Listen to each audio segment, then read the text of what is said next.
It is 6:32 on January 22nd, 2025, and the Nahant Board of Selectmen meeting is now in session. So we're here all together in one room for first time in a year or so. Feels good to me. Huge crowd. Yep. And also on Zoom to benefit anyone up there in Zoom land that wants to join in remotely as well. So we'll start with some opening comments, familiar ones. So winter parking ban is in effect until March 20th, 2025, from 12 a.m. to 6 a.m. That's midnight until 6 a.m. No vehicles on the street during this time, regardless of snow parking ban. Contact Nahant Police Department if you need a winter parking sticker. And is there a fee for that winter parking sticker, Tony? No, I don't believe there is. There is, yeah. Is it $50? I think it was pretty much. 30, okay. Town election nomination papers will be available at the town clerk's office starting January 23rd, 2025. That's tomorrow. And are due back with the town clerk by March 7th, 2025.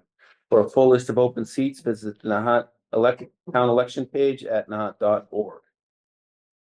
Final versions of the community preservation FY 26 grant applications are due by January 27th, 2025. So that's 5 days from now. Visit the Community Preservation Committee page at nahant.org for more information. Also, citizens petition for town meeting. The deadline to add a citizen petition article to the town meeting warrant is January 31st, 2025. For more information on how to submit a petition as a resident or a committee member, visit the town meeting page at nahant.org. Also, I'd like to mention passing of some citizens here in Nahant. This past weekend, we lost Andy Pulio and Diane Desmond. We also lost Ed Babin a few days back. Three really fine people that been around all my life. So we missed by many people, I think, around the town. Great people. Yeah. All good. Yeah, I can't say that I knew Ms. Desmond or Mr. Babin to any extent, but Andy Coolio was very much a part of various things that I've been involved with over the years, both as an assistant harbor master and as a call firefighter. I know he moved on to other things as in the last few years. Is very involved in helping to maintain the Valley Road School. I will say one thing about Andy's diligence in trying to assist. I remember when he turned 65 and he had to step down as a call firefighter, but he still wanted to help out. So Andy was in the habit to, if we actually had a call where we had to deploy hose lines and which would result in a big cleanup after the fire was out and after the incident was passed, Andy would come down and help us repack the trucks, just to help out. So that's the kind of guy he was. And for me, my heart goes up to Rod in this. He wanted to be involved, He did. just always. Like Ross, I guess. Very much like Ron. They were, yeah, absolutely. Yeah. He was on the call fire department roster from 1965 to 2008.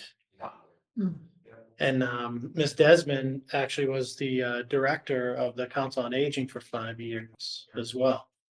So both had heavy involvement in the town. Yeah. You know, I didn't know his dad that much. You know him as being just a real gentleman. And that's Stu's dad. Just a great guy. Our condolences. Yeah, definitely. When I lived on Willow Road, like clockwork, 20 minutes after sunrise. And Mr. Babbitt goes, look at me walking by. He used to go up to East Point, watch the sunrise, take his dog by my house every morning, like clockwork. Anyway, they'll be missed. Absolutely. On a happier note, we have a citation here for Lisa Morgan O'Keefe. I'm looking at the screen to see if she might be on the call. I don't see her. But Lisa, just retired from the state police, for many years of service, for the state police. So here's a citation, from the town to Lisa. Town of Nahant citation. This citation is awarded to Lisa Morgan O'Keefe in recognition of and appreciation for your many years of dedicated service to the state of Massachusetts and the town of Nahant. From the Board of Selectmen. So, congratulations to Lisa. And, she wanted me to mention that, with all her free time, she'll be available to do boat work down at the wharf for free. Outstanding. Well, she didn't really mention that, but, she didn't tell me not to mention that either, so, we'll assume we'll all have a new helper down there. So congratulations to Lisa, we'll make sure we get you this, citation. Thanks for your years of service. There will be no delay in trash and recycling curbside pickup this week. I don't know why there would be. Yeah. Oh, we had a holiday. Martin Luther King Day. We have the day off. Monday. Yeah, so, no delay in the, trash and recycling this week. Have your, barrels out by 7 AM on your regular trash pickup day. All right, so new business, we have some meeting minutes to approve. Mr. Chairman, I move the Board of Selectmen vote to approve the Board of Selectmen meeting minutes from December 4th, 2024, December 18th, 2024, and January 8th, 2025. Seconded. Okay, made a second, any?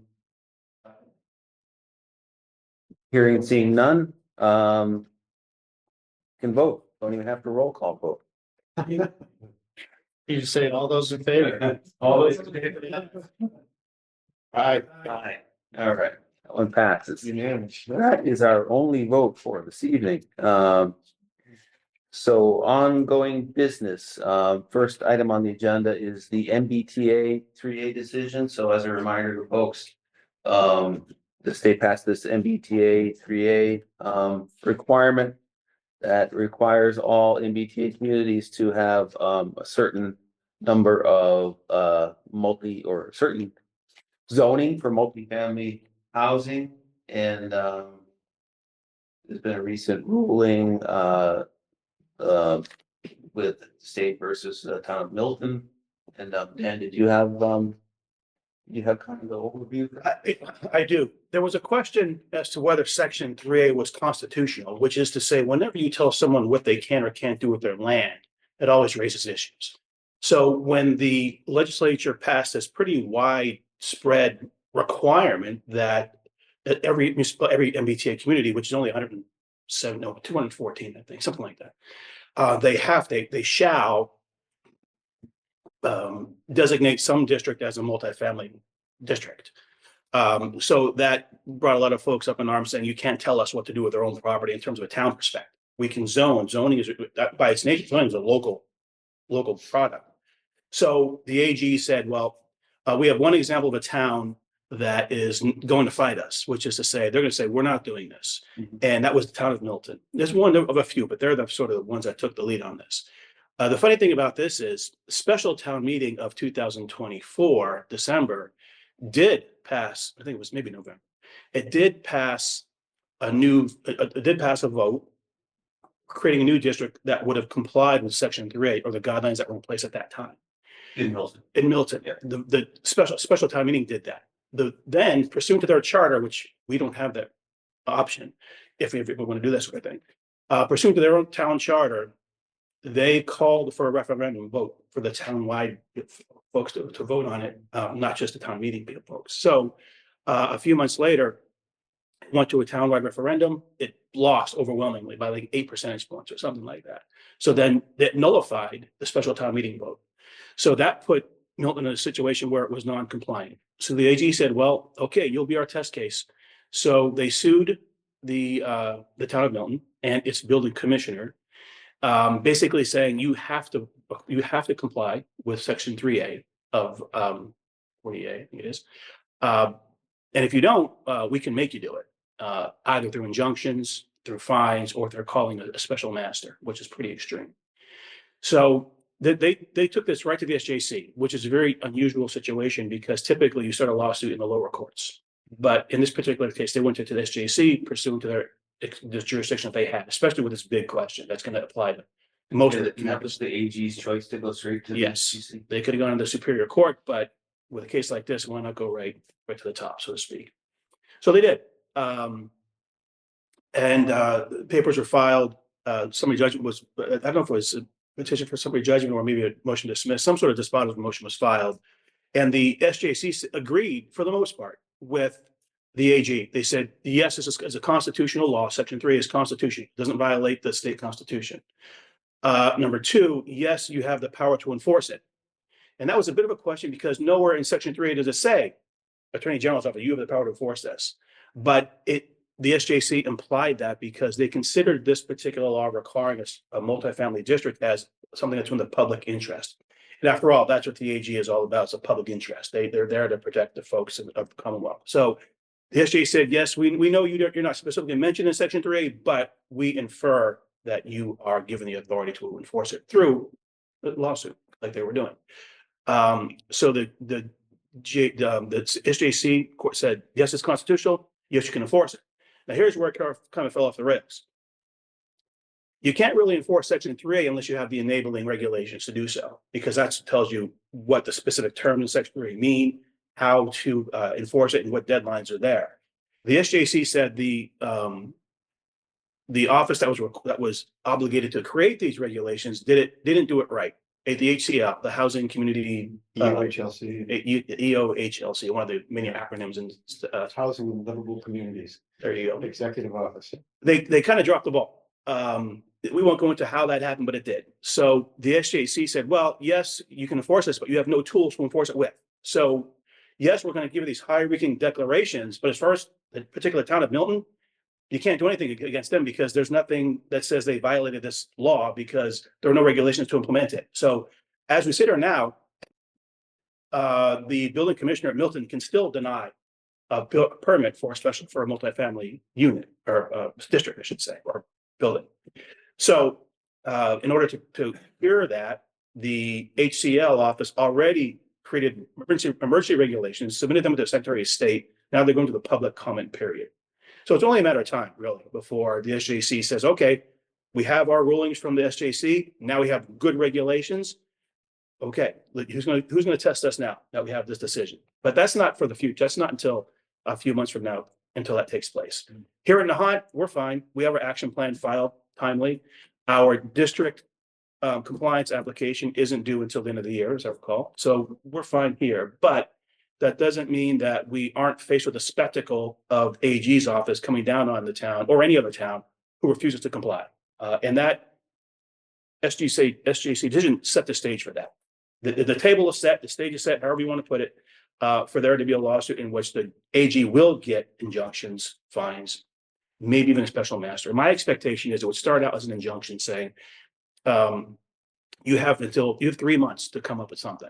If you don't do that, we're going to assign a special master. We're going to do it for you, basically, or this person will do it for you.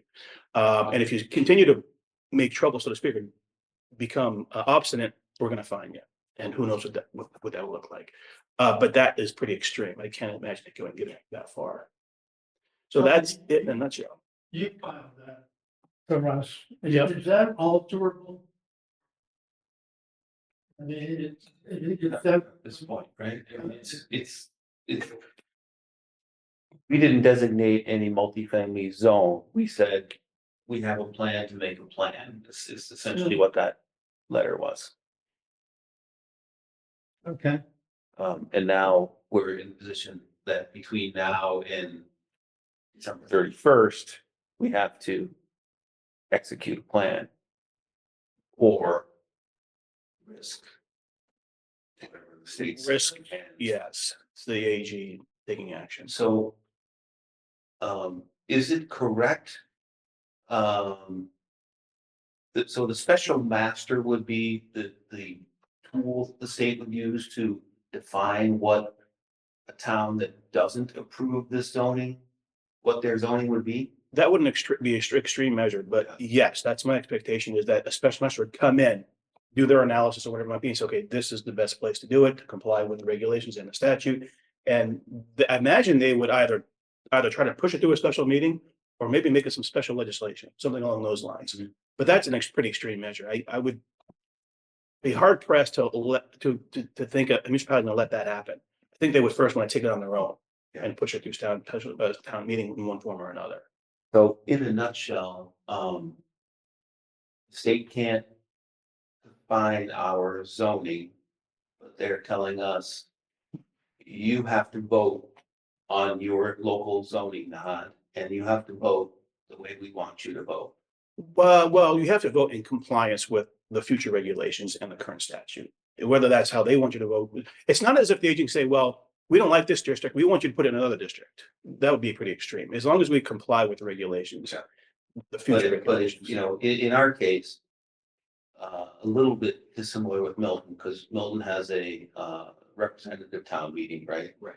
In Nahant, any citizen who comes to town meeting votes. Yes. So if we have something on a town meeting article, and it does not pass. Right.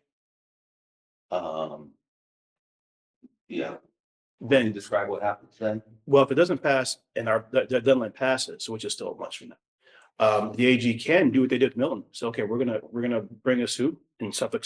Well, but in this case, it might just go to Suffolk Superior. Since the law's already set pretty much. And How's the representative town meeting work?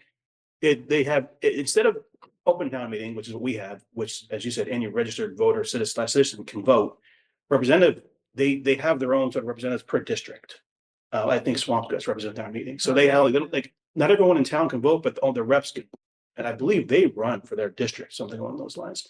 Ours is a purest form of democracy. You can't get any more democratic than Nahant or any open town meeting, which actually is, I want to say, most of the municipalities and most of the towns in the Commonwealth.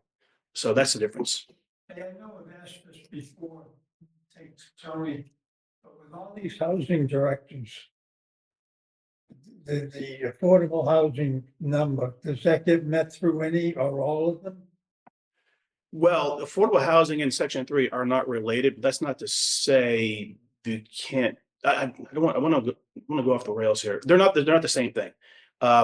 There's no aspect of affordable housing that's part of 3A. That's not to say they can't somehow mix together, but it's not required. Multi-housing, affordable housing, apples and oranges. It is.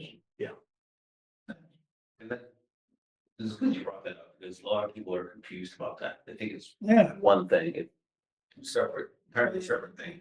They could be somewhat interrelated. Affordable housing, it's got ADUs. Oh, there's a lot. What's a housing crisis? Short-term rentals, yeah, of course, that isn't gonna count. And the ADUs don't count towards the CPA 3A because that's still considered a single family zoning. right? That's the idea behind it. So even if everybody in the Nahant had an ADU in their yard, you still would need to zone, according to the state, some portion of the town.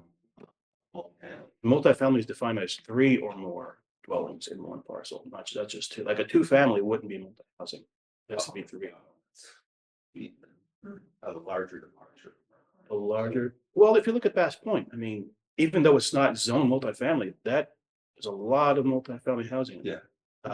So that's something to think about as we go forward. I kind of separated into 3 different categories. So 40B, which is your affordable housing requirement on every town. It's been around, that's been around for a long time. It's been a recent topic of discussion for our town because we started the housing production plan process. And we looked at that housing production plan was looking at, our 40B requirements, ADUs coming down in the future, and the 3A multifamily zoning requirement coming down in the future. While also looking at, what are our town's housing needs and how do you kind of mend those together? From the state, recent efforts from the state are the ADUs and the 3A. ADUs, as you know, we talked about last week, is going through a regulatory development process right now. The public comment period ended January 10th, and they're hoping to release their final regulations early February, and that law goes into effect February 2nd or 3rd. So we're working, or the planning board's working on developing a draft bylaw to amend our local zoning to be compliant with the ADU requirement. It's actually technically ADUs, what the state did, they didn't put a requirement on us to amend our zoning. They just changed the law. So regardless of whether we change our zoning or not, it goes in effect February 2nd. What they gave us the ability to do, in all towns, is to regulate that a little bit further than what they're requiring, what they changed in the law. So that's what we're doing now. That's what the planning board's working on now. And that will be featured in the upcoming annual town meeting. That'll be an article at the upcoming annual town meeting. MBTA 3A multifamily zoning, we don't have to comply until the end of the year. And they also went through a regulatory process. We provided comment. Actually, we spearheaded a lot of the effort on small towns and changing the regs to which ended up benefiting us and other towns like ours. But now they have to go through that process again. So, we will provide the opportunity to submit comments on their regulations again. I imagine we're going to want to do that, at least to say, keep or improve the regulations related to our town. I've also had discussions with neighboring communities and town administrators and mayors in Essex County. And I think it even goes beyond that. There's this, a pretty good sense from everyone of submitting comments through this next regulatory process on 3A around the grant funding compliance issue. So when the legislature passed 3A, they listed 3 different grant programs that if you don't comply with 3A, you wouldn't be eligible for those grant programs. Later, the governor added 10 more grant programs beyond that are at risk if you don't comply. And many of those we utilize. Probably the most significant one is municipal vulnerability preparedness, which is our, the grants that we've used that to come up with our hazard mitigation plan, to do design on coastal projects, stuff like that. And so some of the joint discussions are around submitting comments, asking that they change the regs that, if you comply, you get bonus points towards the competitive nature of those grant programs versus if you don't comply, you're ineligible. So I think that's something that we're going to want to consider signing on to or submitting on our own. I think that, generally speaking, most communities see that as a better way to approach compliance with 3A. So that'll be something we're going to want to, once those regs go live for public comment, we're going to want to submit something. So that'll be, we don't really have a schedule yet on that. So the recommendations or changes we just sent in, do we get another shot at that? Yeah. And I think at minimum, we want to comment to protect the changes that resulted from the last process. There may be, we may want to take another bite at the apple to try to get even more. And then, like I said, the grant compliance issue, I think is something we would want to comment on too. We don't, we assume that I'm assuming that the the issue the SJC raised about the regulations that was process based, not really.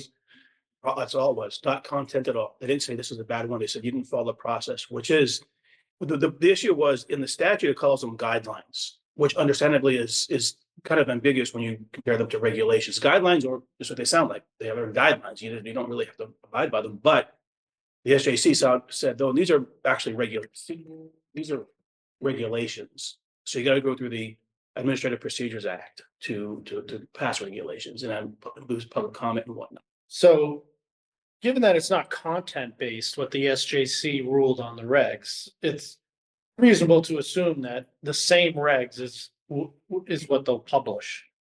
But we're gonna want to review that, make sure of that, you know. And submit comments on that.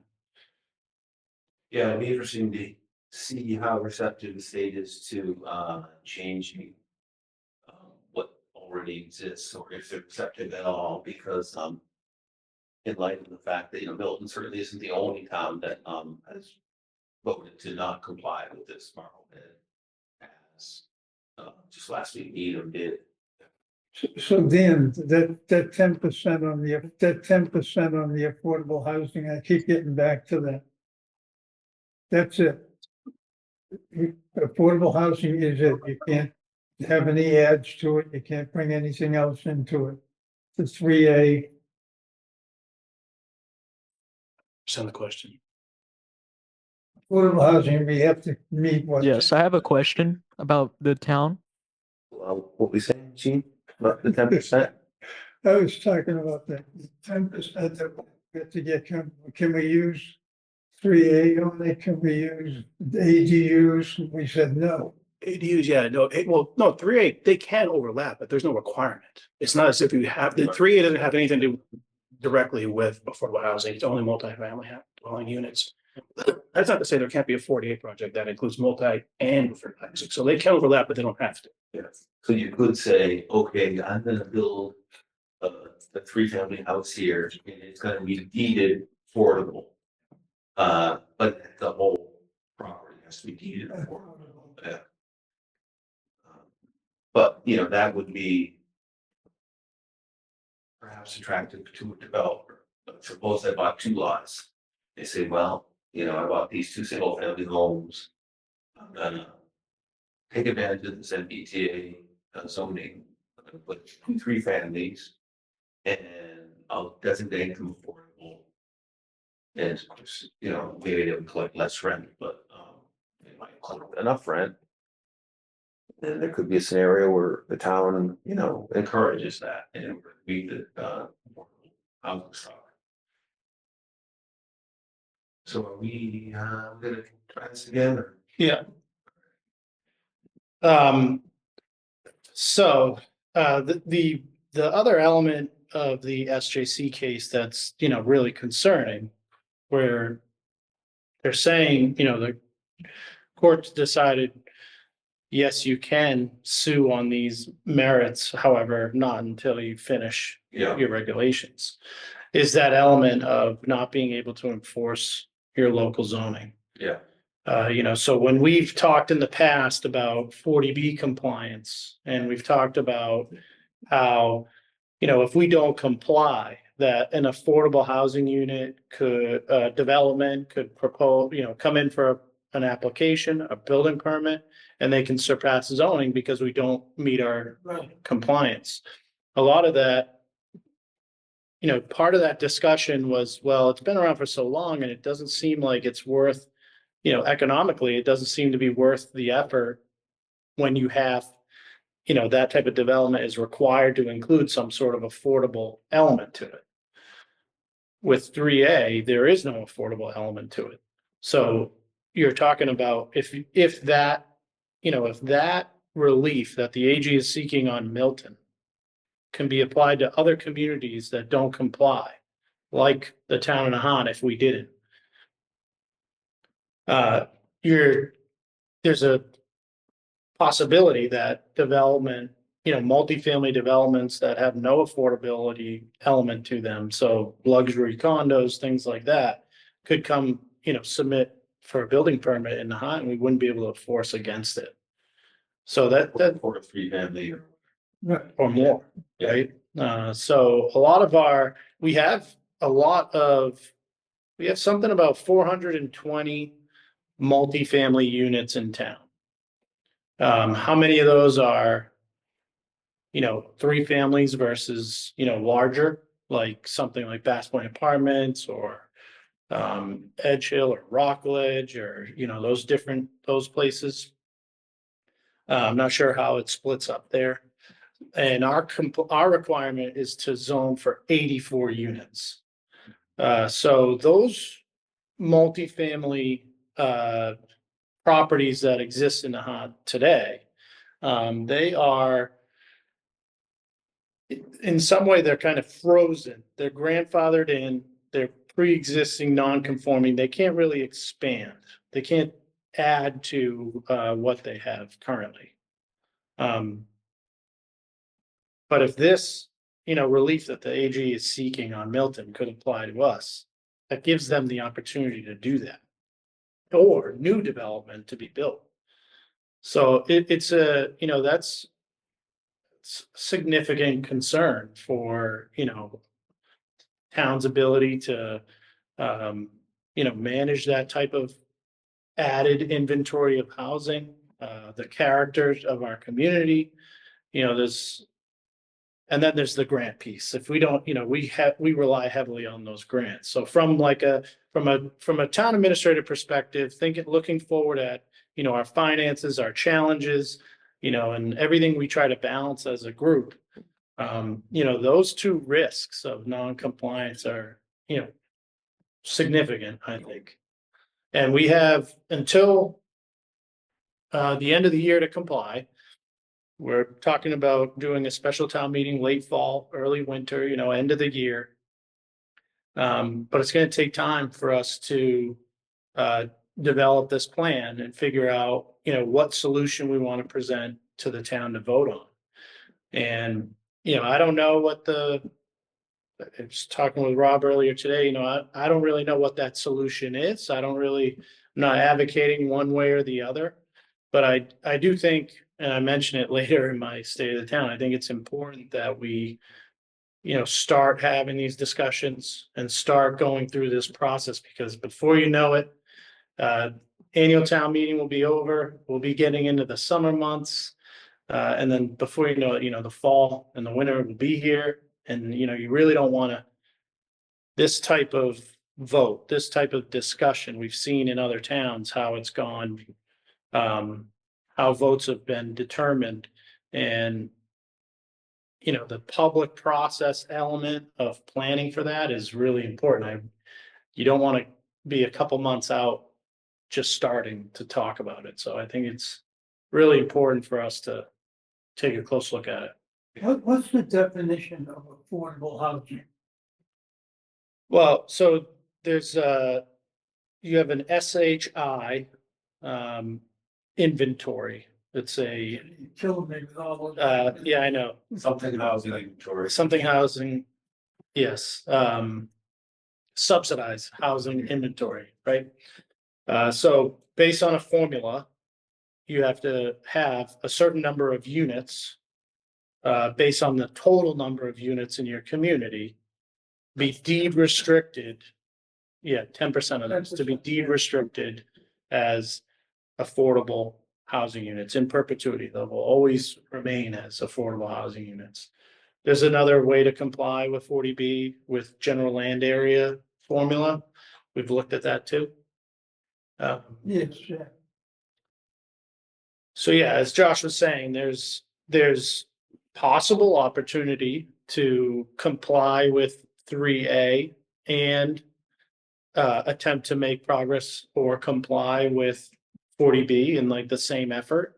It's possible. It's not required though.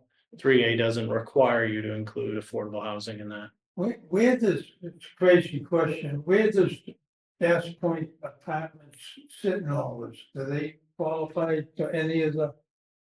No, I believe, I don't know for sure, but I understand that Bass Point Apartments does have some below market rate rent or have some folks who, receive some subsidized assistance like through Section 8.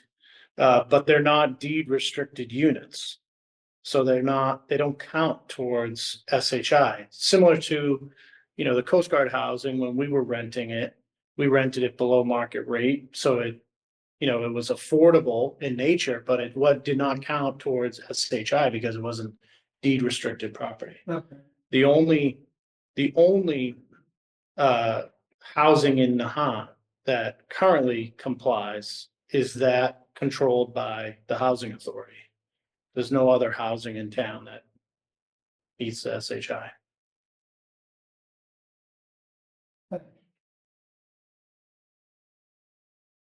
Yeah, so I guess in both cases, the MBTA 3A and the ADU laws that are recently passed are, the state's really forcing our hand. Forcing our hand because the risk and penalties associated with non-compliance are so severe that, you sort of forced into comply. Find that personally, I find that frustrating, upsetting. I think state government is supposed to be our representative, and the best of my knowledge, no one ever came to town and said, "Do you want these changes?" They just said, "This is what's happening." And but this is the situation we're in, and we have to make the best of it. And burying our head in the sand is never a good solution. But here we are. So we'll make our plans and do the best we can. What would be an ideal, you think, Tony, as far as having this plan in place?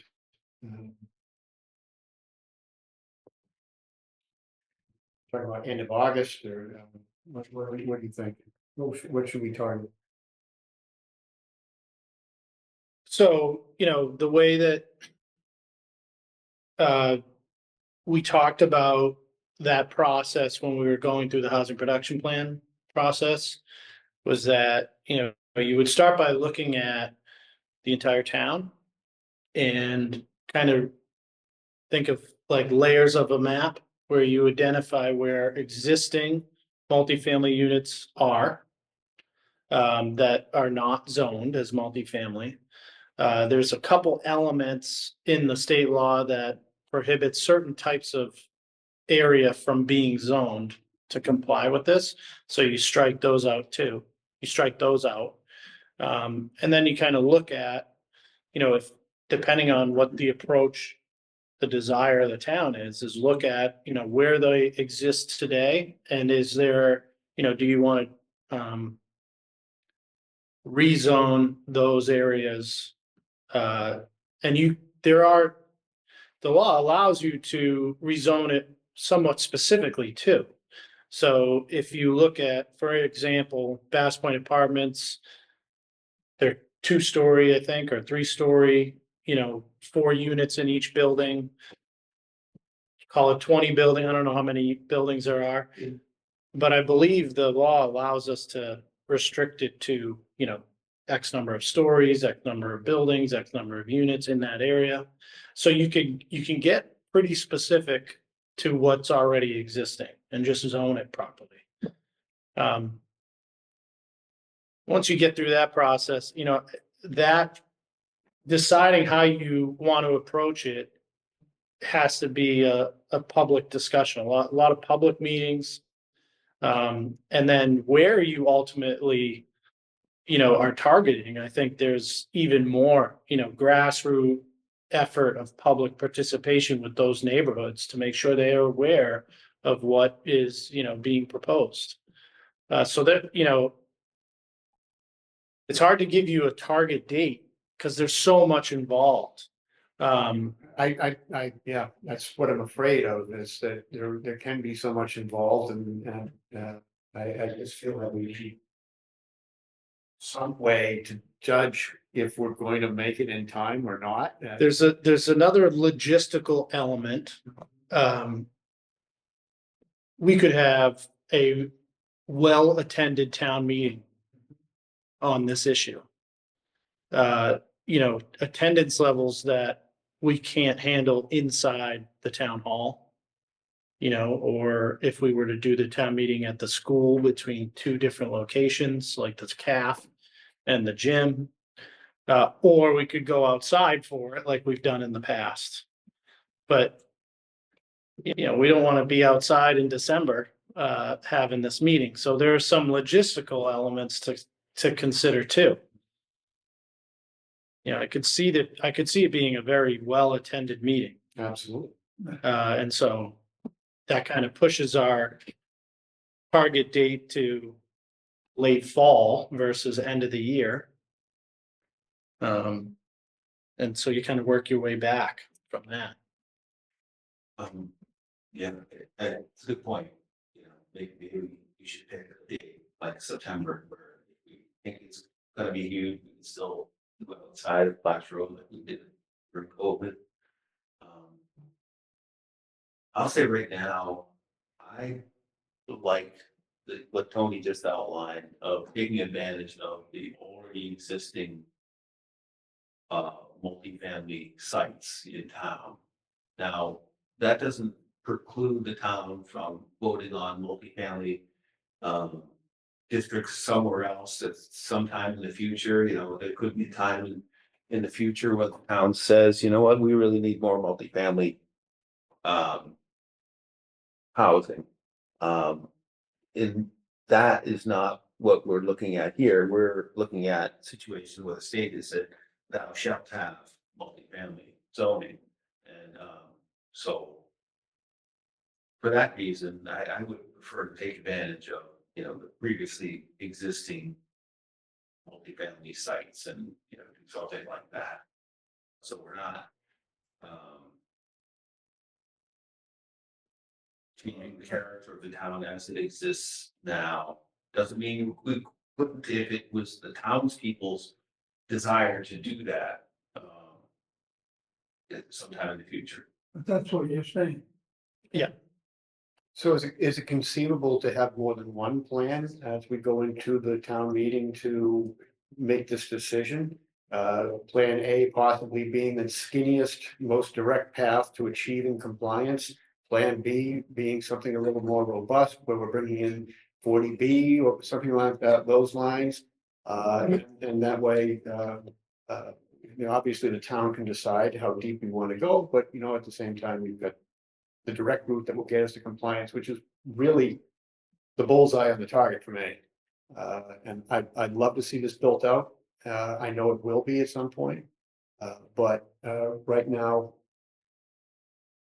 I'm worried about staying in compliance. I don't think we can afford to give up grants, never mind get into a discussion with the Attorney General's office.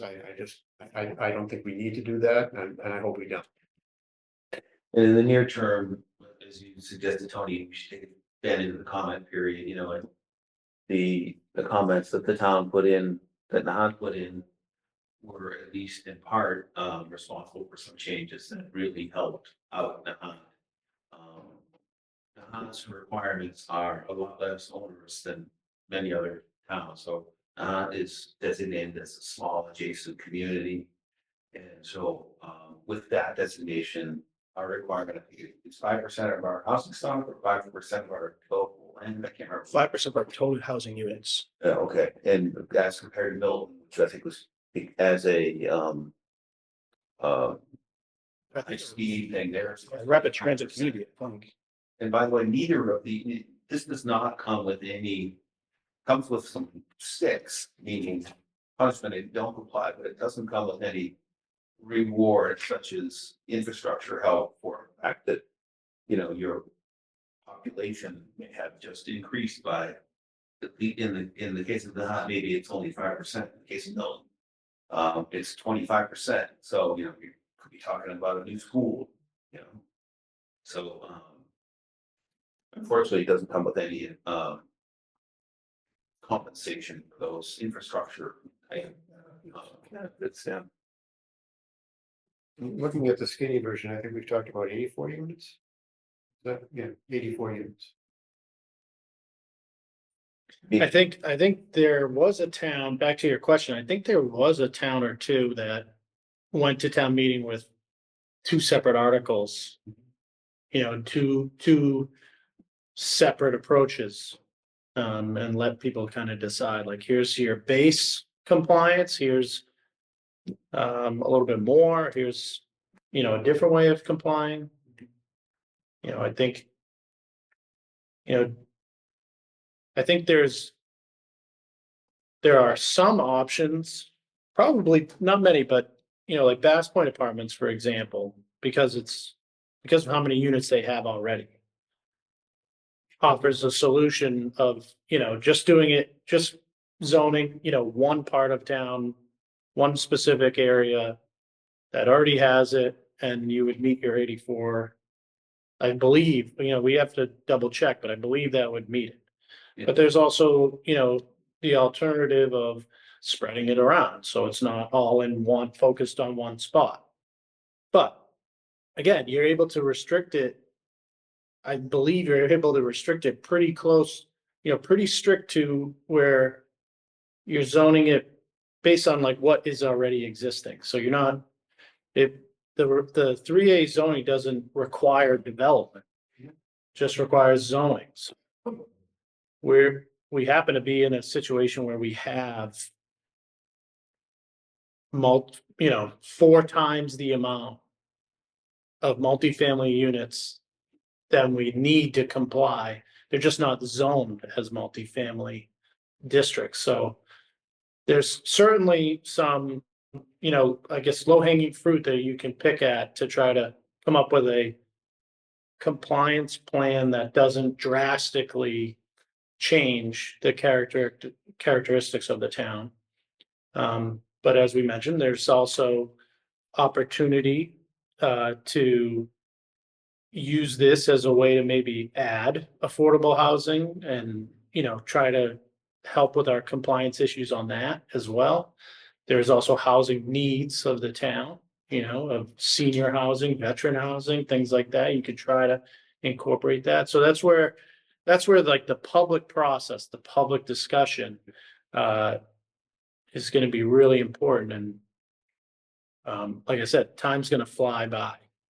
We still have a housing planning committee. Well, it's inactive. Okay, It's inactive, yeah. should we activate? it? Well, I don't know. I think that their purpose was to develop a housing production plan. They did that. They sent it to the Board of Selectmen and the Planning Board for approval. In order for it to be approved by the state or considered official by the state, it needs approval by both the Planning Board and the Board of Selectmen. We haven't crossed that path yet. We haven't Just a crossed. question. So, I mean, I think when it comes to 3A, the planning board really is, you know, just like ADUs, it's the planning board is the body of town government that, you know, whose role is to plan zoning out. So I think we have a board, you know, that already in place to Yeah, take the lead on it. they seem to be looking to become more active. So in the near term, Participatory. Dan, do we know yet when the comment period will be done? You know, I was looking for that today. I couldn't find it. It's already with the Secretary of State, but I couldn't find an actual time. I'll get that answer for you. It's probably like 60, 90 days, something like that.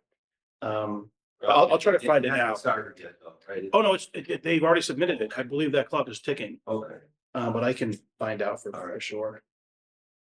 yeah.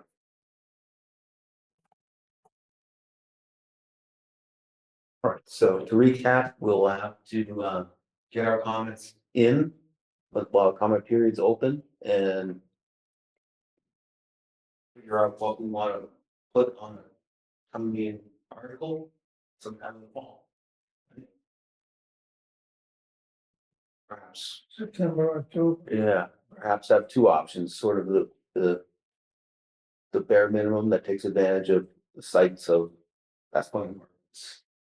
You were thinking that, Maybe the Roger. Edge Hill and, They've got 128 units. oh, right 120 now. units. Yeah, so it's an opportunity Yeah. there, and I think that it really, I don't see that doing something like this would uh, interrupt or divert the owner of the property as far as any further development that they might be thinking of.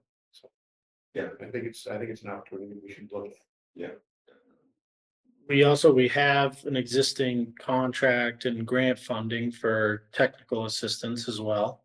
And we can offer that to the planning board and they can determine like how they want to utilize it.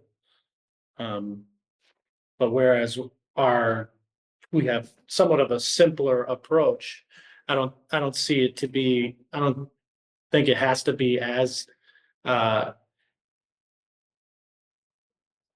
reliant on technical assistance as like the housing production plan was. Yeah, a much bigger undertaking. Yeah. Yeah. All right, anything else on MBTA 3A? All right, so, ADU discussion, so, just to, review, last week we looked at the schedule for, implementation of that, well, not implementation of that, but having an article ready, for annual town meeting in the spring. There's very little slack in that schedule. The next important date on that schedule is February 3rd, which is when the planning board, submits AGs that happened, sir? So the planning board is actively working on developing a article that would amend our zoning.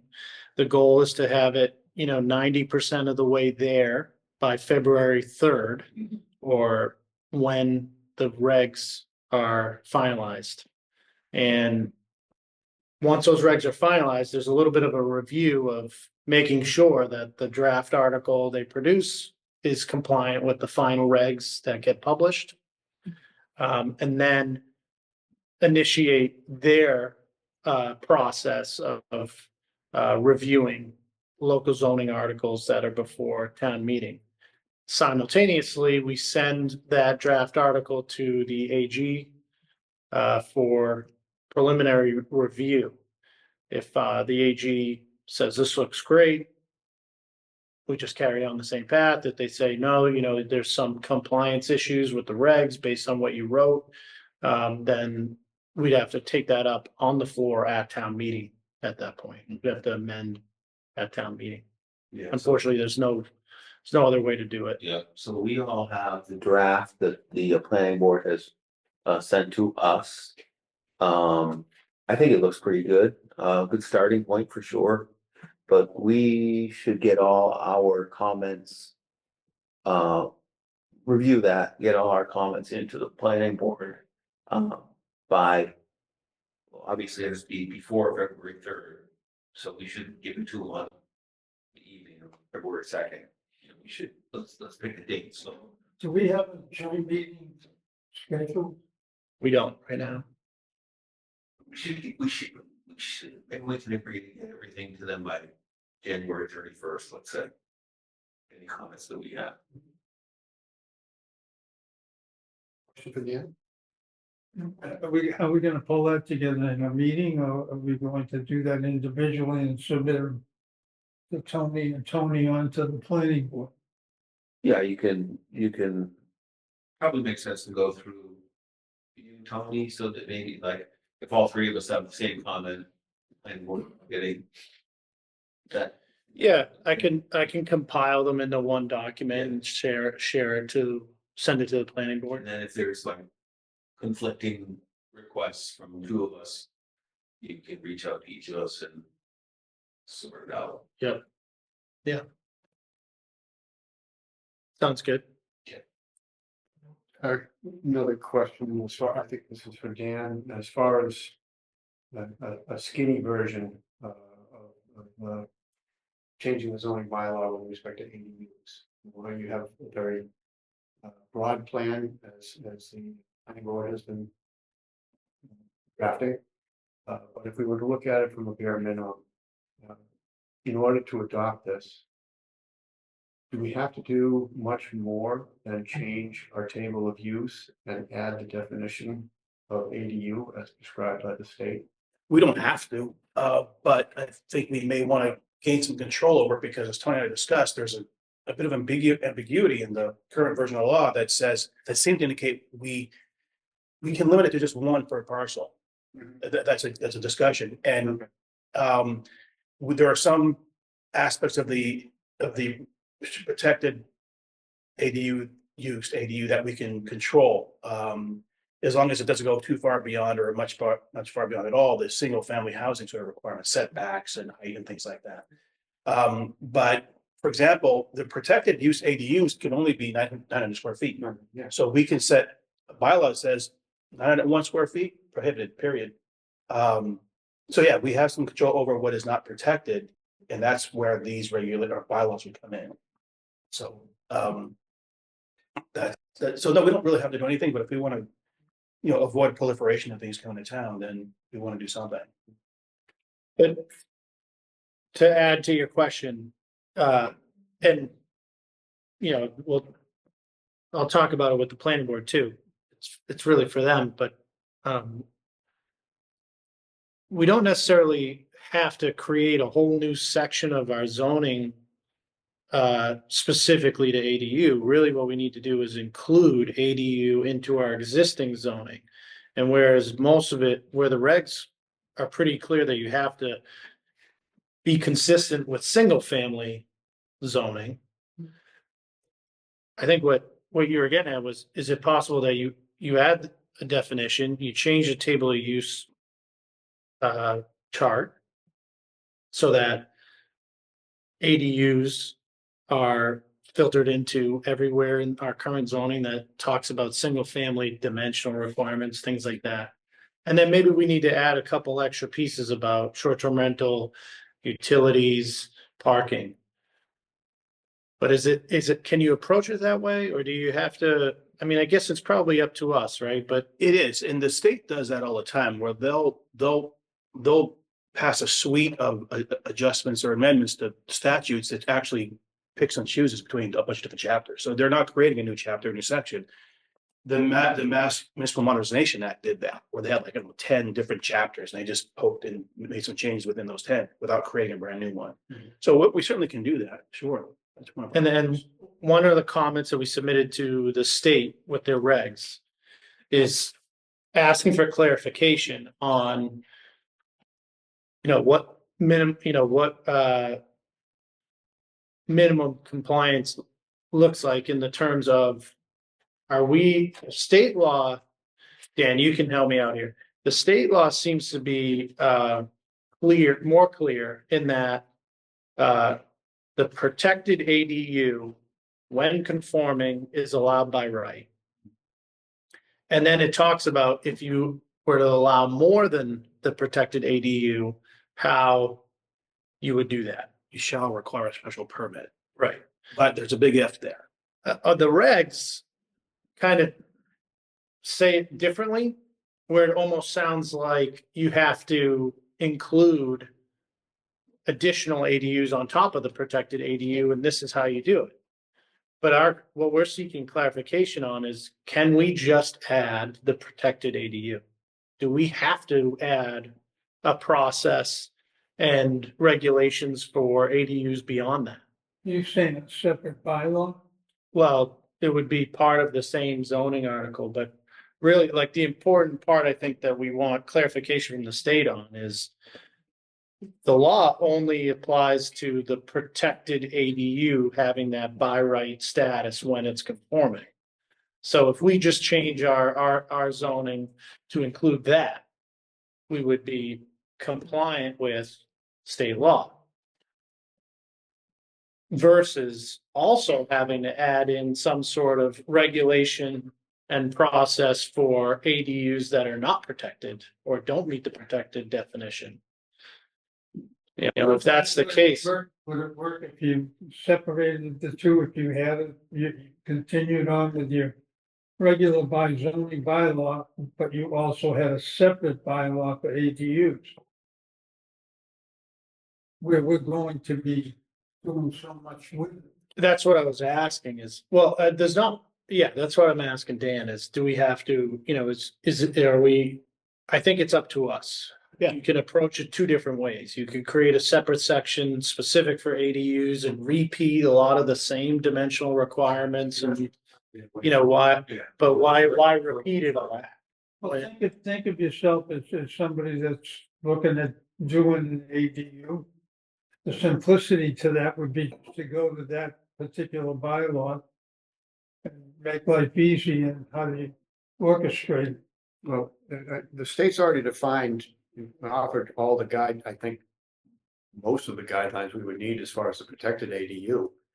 I don't know what we have in place now to restrict ADUs by special permit in our current bylaws.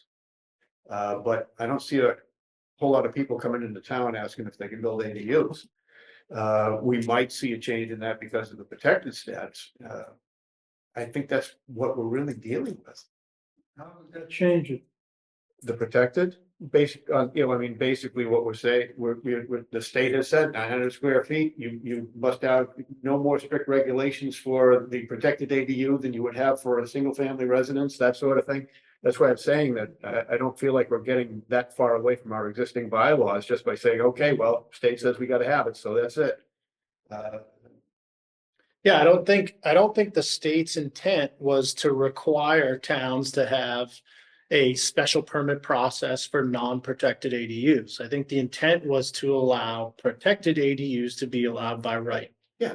So to me, I feel like you could comply by just adding that in, but the regs are written a little bit different. And so that's why we're asking for clarification on it. Now, There are some specific things, like, for example, if we want to say they can't be used for short-term rental, that is not Right. an existing piece of the zone. right, that would be new. Parking for those ADUs would be new.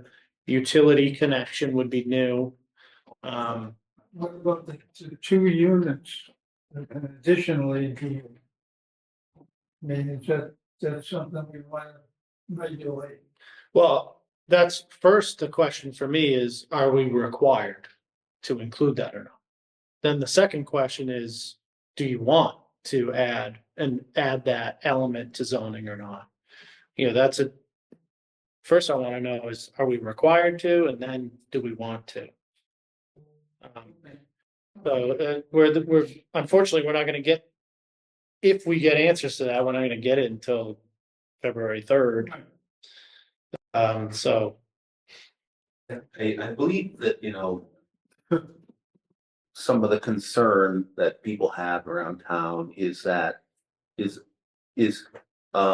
zoning that allows the ADUs to be less restrictive than single family zoning.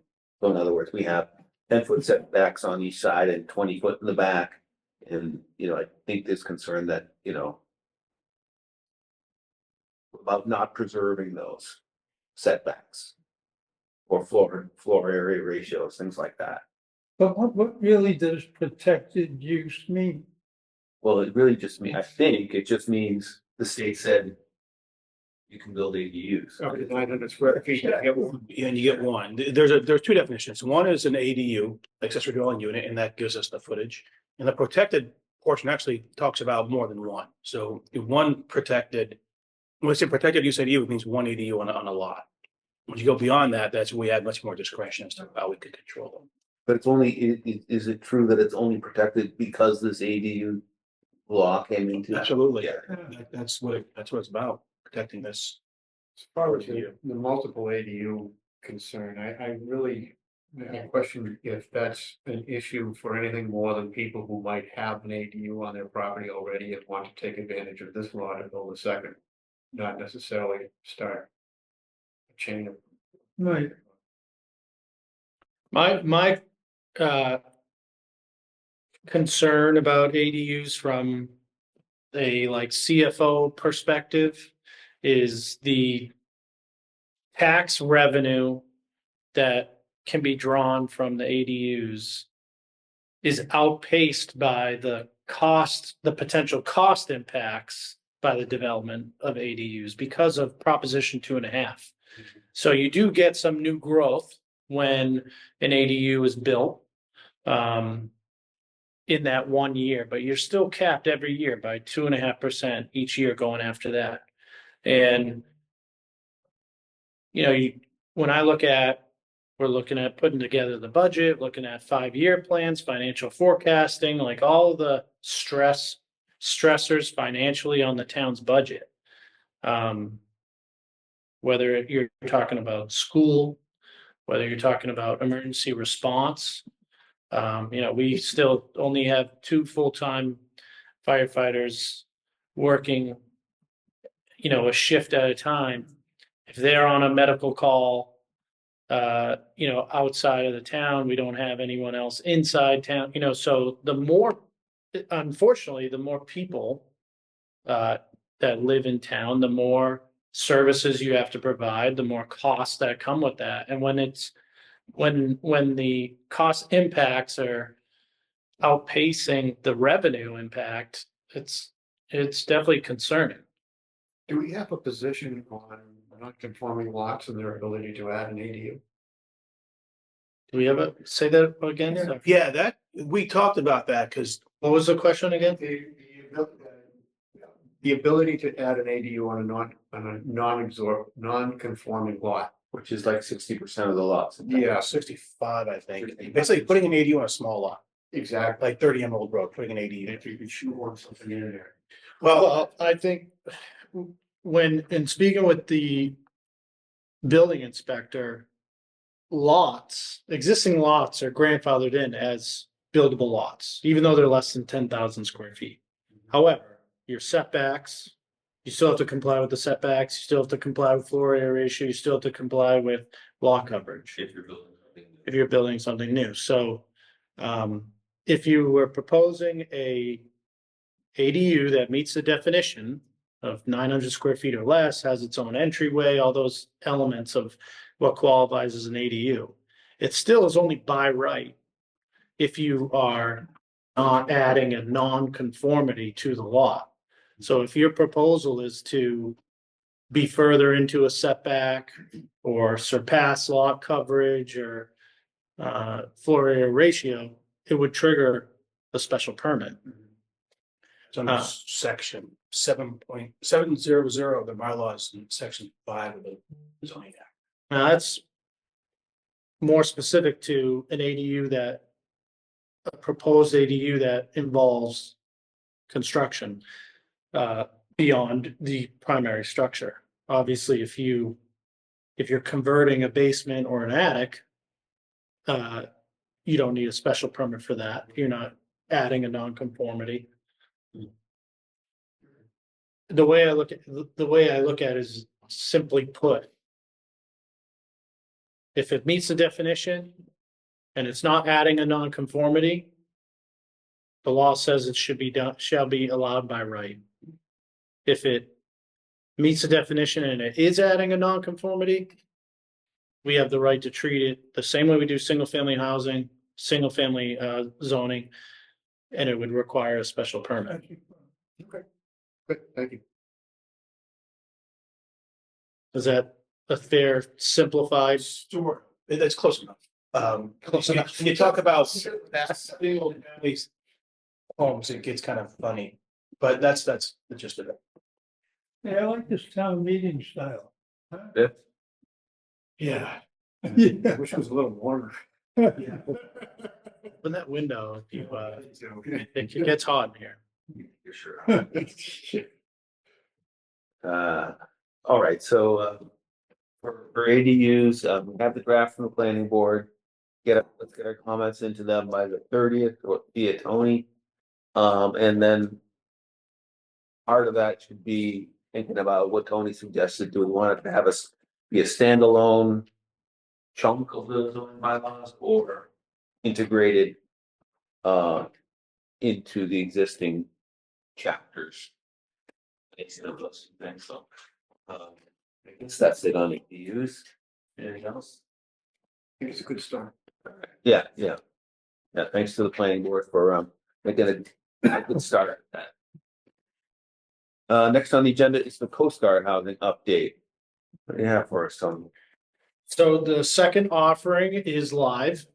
It can be downloaded at nahant.org/bids. I spoke with Lisa today. She's working on some email blasts to realtors. She's already received, a number of folks have already downloaded the RFP. She feels optimistic about our ability to sell these lots, that we have them priced correctly. The bid dates are 3 weeks in a row of Tuesday, Thursday bid dates. So it starts February 18th, Tuesday. It's at 3:30 here in the town hall. And then Thursday, the 20th, 3:30. And then the following is February 25th and 27th, and then March 4th and March 6th. And we're going in order of lot 10 on that first Tuesday, lot 8 the next Thursday. The following week, it'll be 6 and 4, and then the following week, it'll be 2 and 5. 5 was one of the lots that didn't sell in the previous offering. The minimum pricing is up on the website, but I'll just restate them. Lot 10 is minimum price at $550. Lot 8 is $535. Lot 6 is $425. Lot 4 is $475. Lot 2 is $520, and lot 5 is $425. We spent a lot of time discussing those price points, and we looked at the characteristics of the lots. If they, what are they on Goddard? Are they on Gardner? Are they on Castle? What's the size of the lot? What's the shape of the lot? A lot of different elements like that went into deciding those. And we're happy with where we are. Hopefully we get some successful bids. How many 5+ properties did we have the first go around? 500,000. 2, maybe 2. One was 502, I think. Yeah.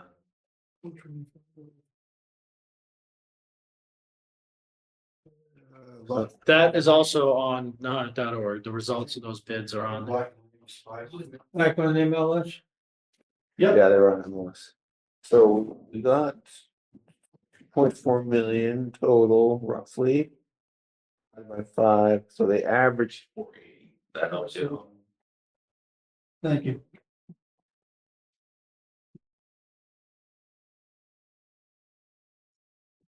All right, so fingers crossed. Yes, absolutely. All right, town administrator. We have the in the town address. Tonight. Okay, thank you. Good evening, Chairman Antrim, Vice Chairman Canty, and Secretary Thibault. Through you and to the residents of Nahant, thank you for your support and for tuning in to tonight's State of the Town address. I want to start, as I always do, by thanking current and former elected officials, employees, and volunteers for their contribution and commitment to our community's success.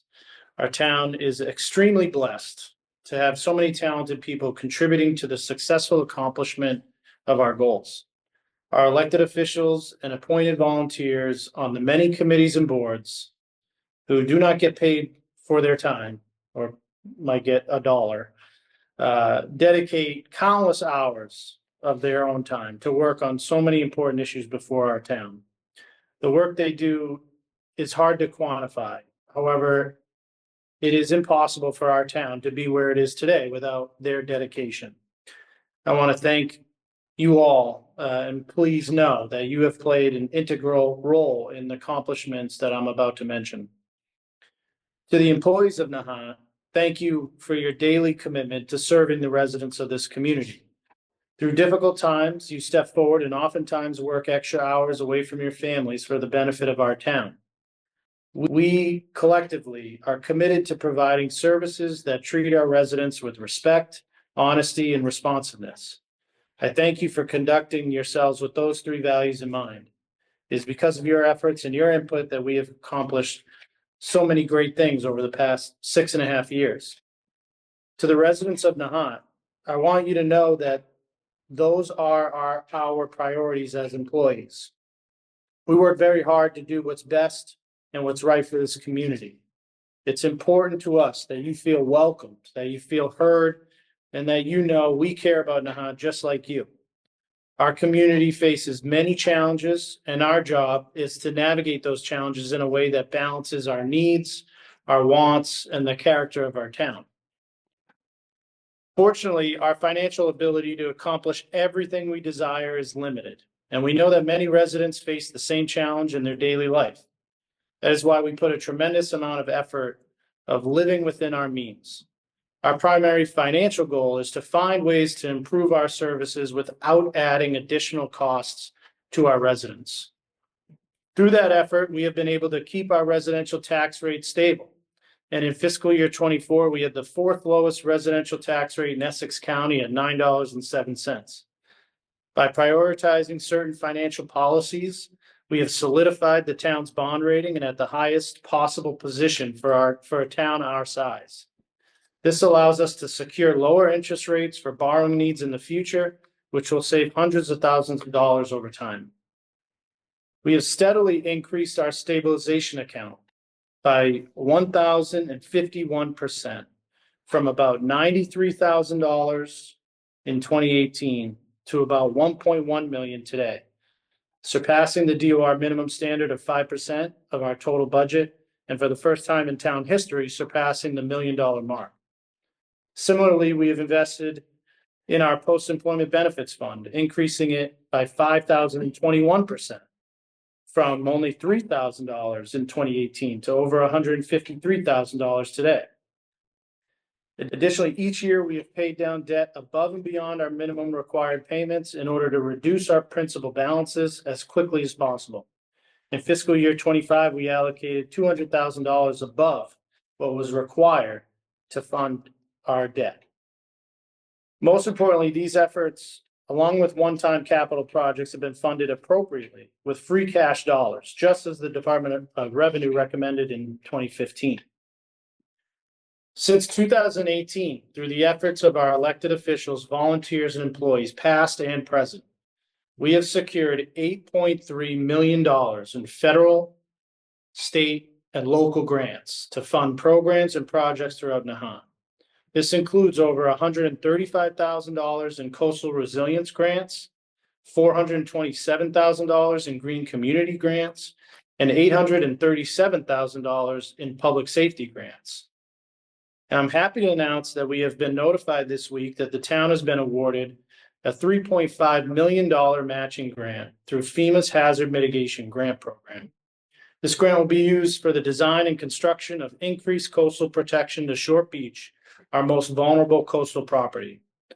The town has been working on this grant for years, and with this award, it is the largest single grant in town history by millions of dollars. Including this great achievement, the total grants received since 2018 increases to $11.8 million. 2 years ago, we completed the largest sewer infrastructure project in recent history with the $8.8 million sewer main rebuild under the Linway.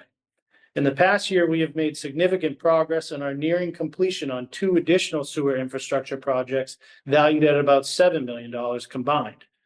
Those projects feature Priority 1 gravity sewer system repairs and a complete rebuild of our main wastewater pump station on Ward Road.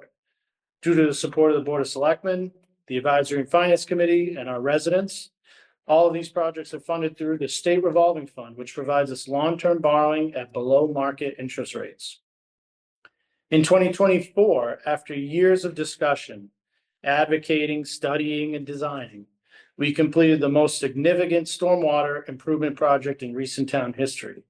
Town invested over $800,000 towards this effort, and the Lowlands neighborhood is finally handling stormwater drainage appropriately. Another major milestone achieved in 2024 is paying down $1.8 million in debt related to Coast Guard housing. After completing most of the demolition and preparation work in 2023. 2 more properties were cleared in 2024. The town completed its first offering of 6 vacant properties, sold 5 of them, and brought in about $2.4 million in revenue. After paying down the $1.8 million in debt from purchasing the property, the town has begun paying off the $1.3 million in debt used to prepare the properties for sale. We have about $600,000 more in debt to pay off, and our goal is to do so before the end of this fiscal year. The second offering of 6 more vacant properties is now live with bids scheduled for late February and early March. This project has been almost 20 years in the making, and so many people have played significant roles in the process. It's hard to mention how many people have been involved in the Coast Guard housing project alone, from the multiple committees, public meetings, advisory and finance, board of selectmen, town meetings, engineers, employees, volunteers. It's been that project alone is, and the fact that we paid off the 1.8 million is something that we should really be proud of. And nearby at Fort Ruckman and Bailey's Hill, with the support of the Community Preservation Committee, the Open Space and Recreation Planning Committee, the Nahant Fire Department, the Department of Public Works, we have rehabilitated this public space in a way that has completely transformed the way it impacts the neighborhoods.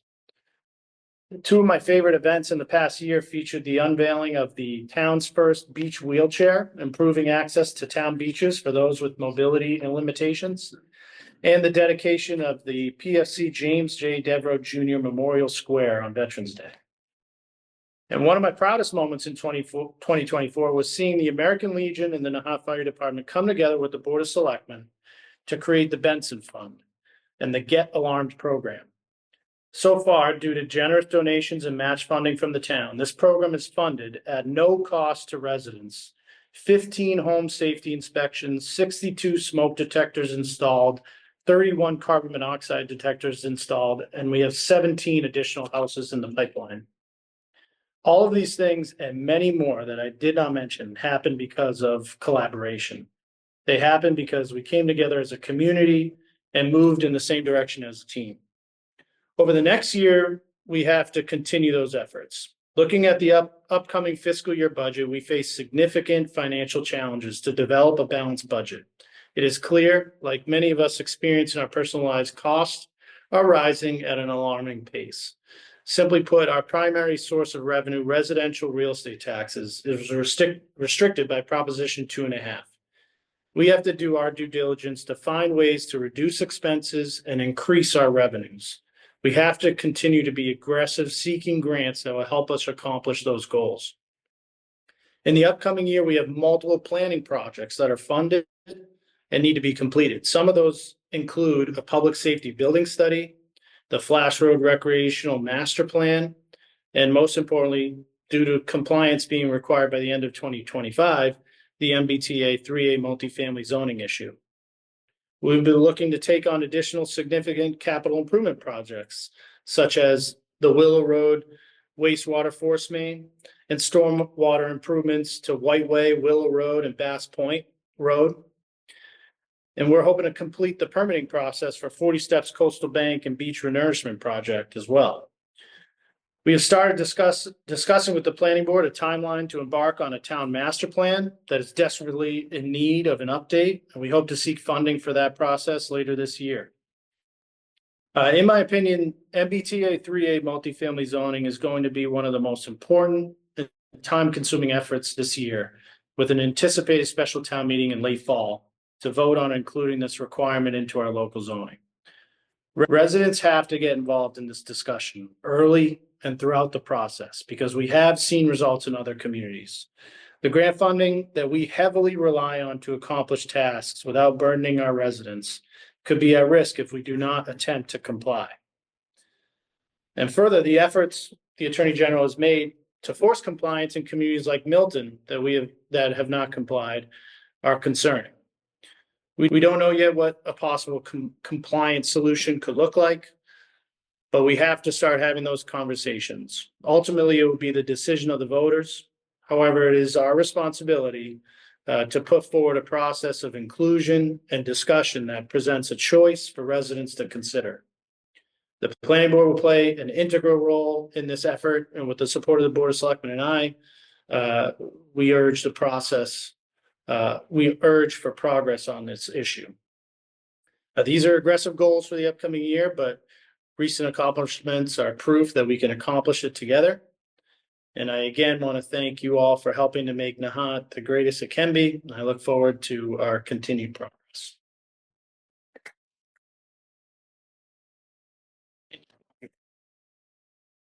That's great.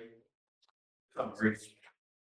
Somewhat. Very, very pleased with all the progress, you know, as you were speaking, I was thinking back to, you know, when I came on board in 2019, you had only been in this role for 8 months, and as you said, the stability account had whatever it was, $95,000, and OPEB was barely funded at all, and you know, it's been a pleasure for me personally, you know, seeing you grow in the role and really being the driving force behind all those accomplishments.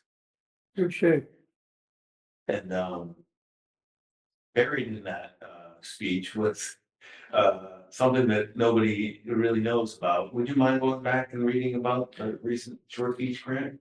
So we've been working on a hazard mitigation grant through FEMA to design and construct improvements to the Short Beach Dune, to bring the elevation of the Short Beach Dune to a 100-year storm level, to redesign the entry points so that they don't act currently as they do as break points for storm surge that flood Nahant Road. I mentioned it as our most vulnerable coastal property because it protects our number one resource of our only way in and out of town.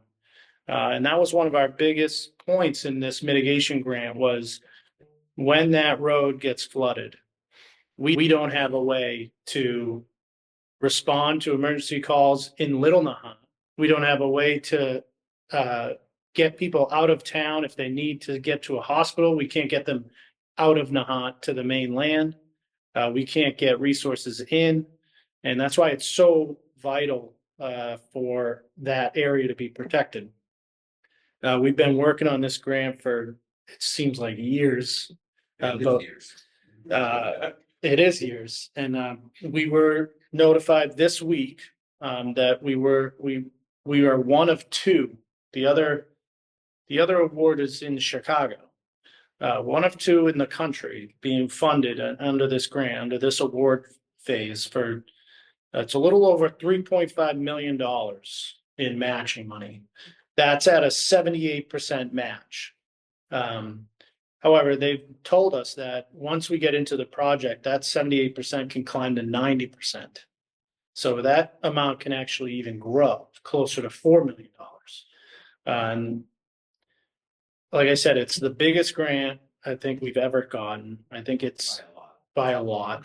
That's federally funded. Federally funded. And by going through this project, once completed, Short Beach will actually be eligible for public assistance money in the future from FEMA when you have damage that occurs from a natural disaster. Whereas now we've run into issues with trying to get that funding from FEMA to help rebuild, damage that occurs to the dune because of, according to FEMA, it needs to meet certain standards in order to be eligible. Who wrote the grant request? It was a joint effort. It goes between myself, Vicky Masson, Trey Rusvin, who's our coastal engineer, and it even goes back to our MVP committee, the folks that were on the MVP committee. It's years. We need to thank those people. Yeah. This is a huge deal. Obviously, in addition to protecting Nahant Road and the causeway between Little Nahant and Nahant, it protects Spring Road, Fox Hill Road, Ward Road, Castle Road to some extent, so. Whole neighborhoods, so. You're pretty leery as Yeah. far as, little cut off from all of our public services. If that floods and we can't get fire trucks or we can drive everything in. Blizzard of 78 demonstrated all that. Even the storms we had in 2018. Yeah. Yeah.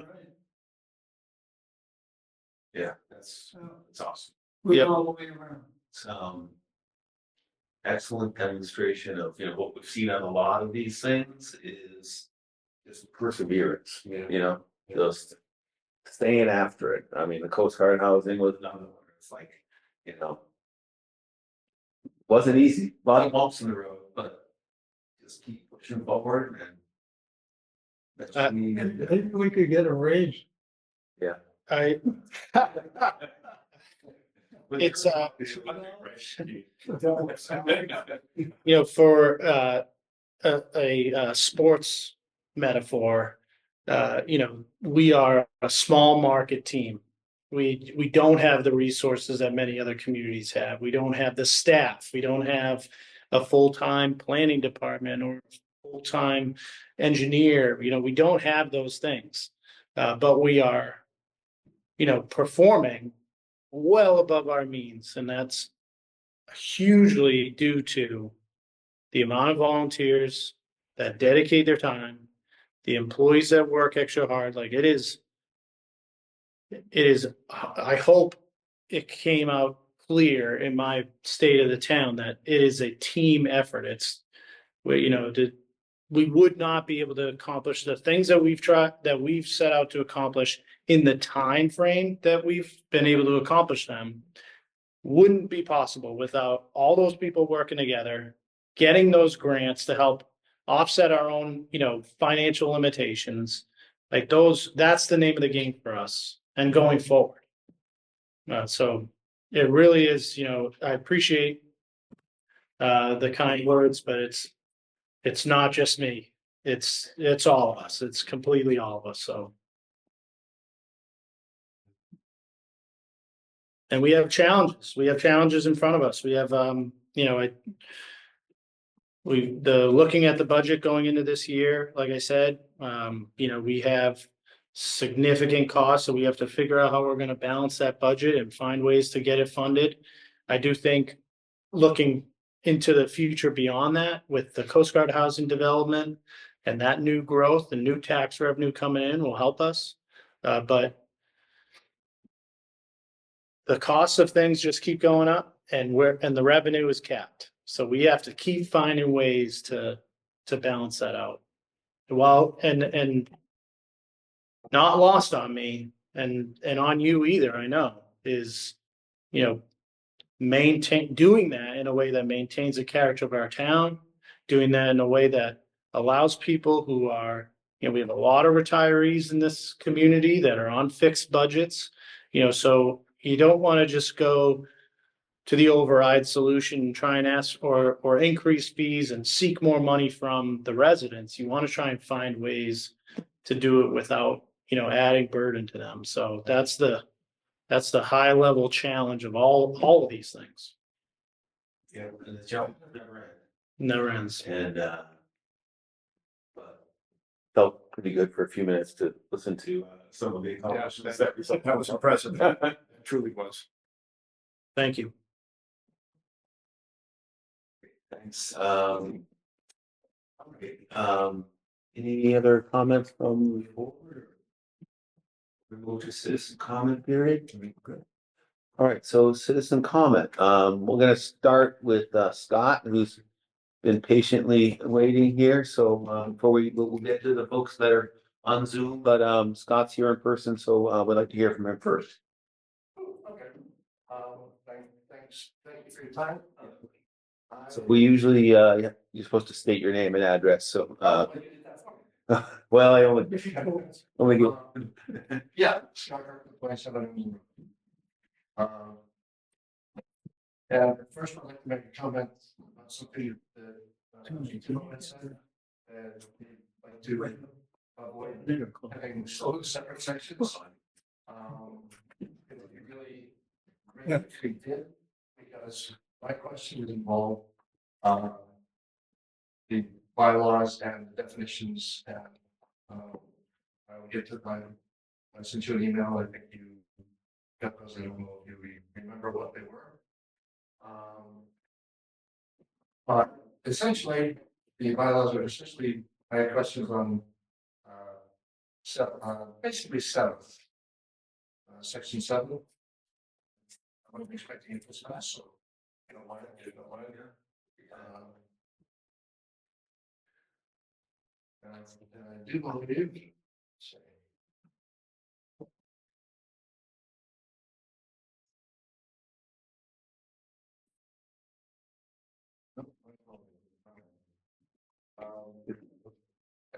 Section 9, and I had some questions, and one of the things that concern me is that not a whole lot of people are aware of who's responsible for what. The board here said, well, gee, we don't know who appoints the building inspector. I remember hearing that, and that's what prompted my questions. Because you gentlemen are in the bylaws are required to appoint the building inspector annually.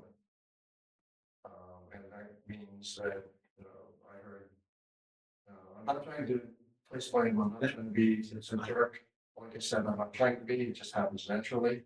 I will apologize if I hurt anybody's feelings. It's not my intention. But a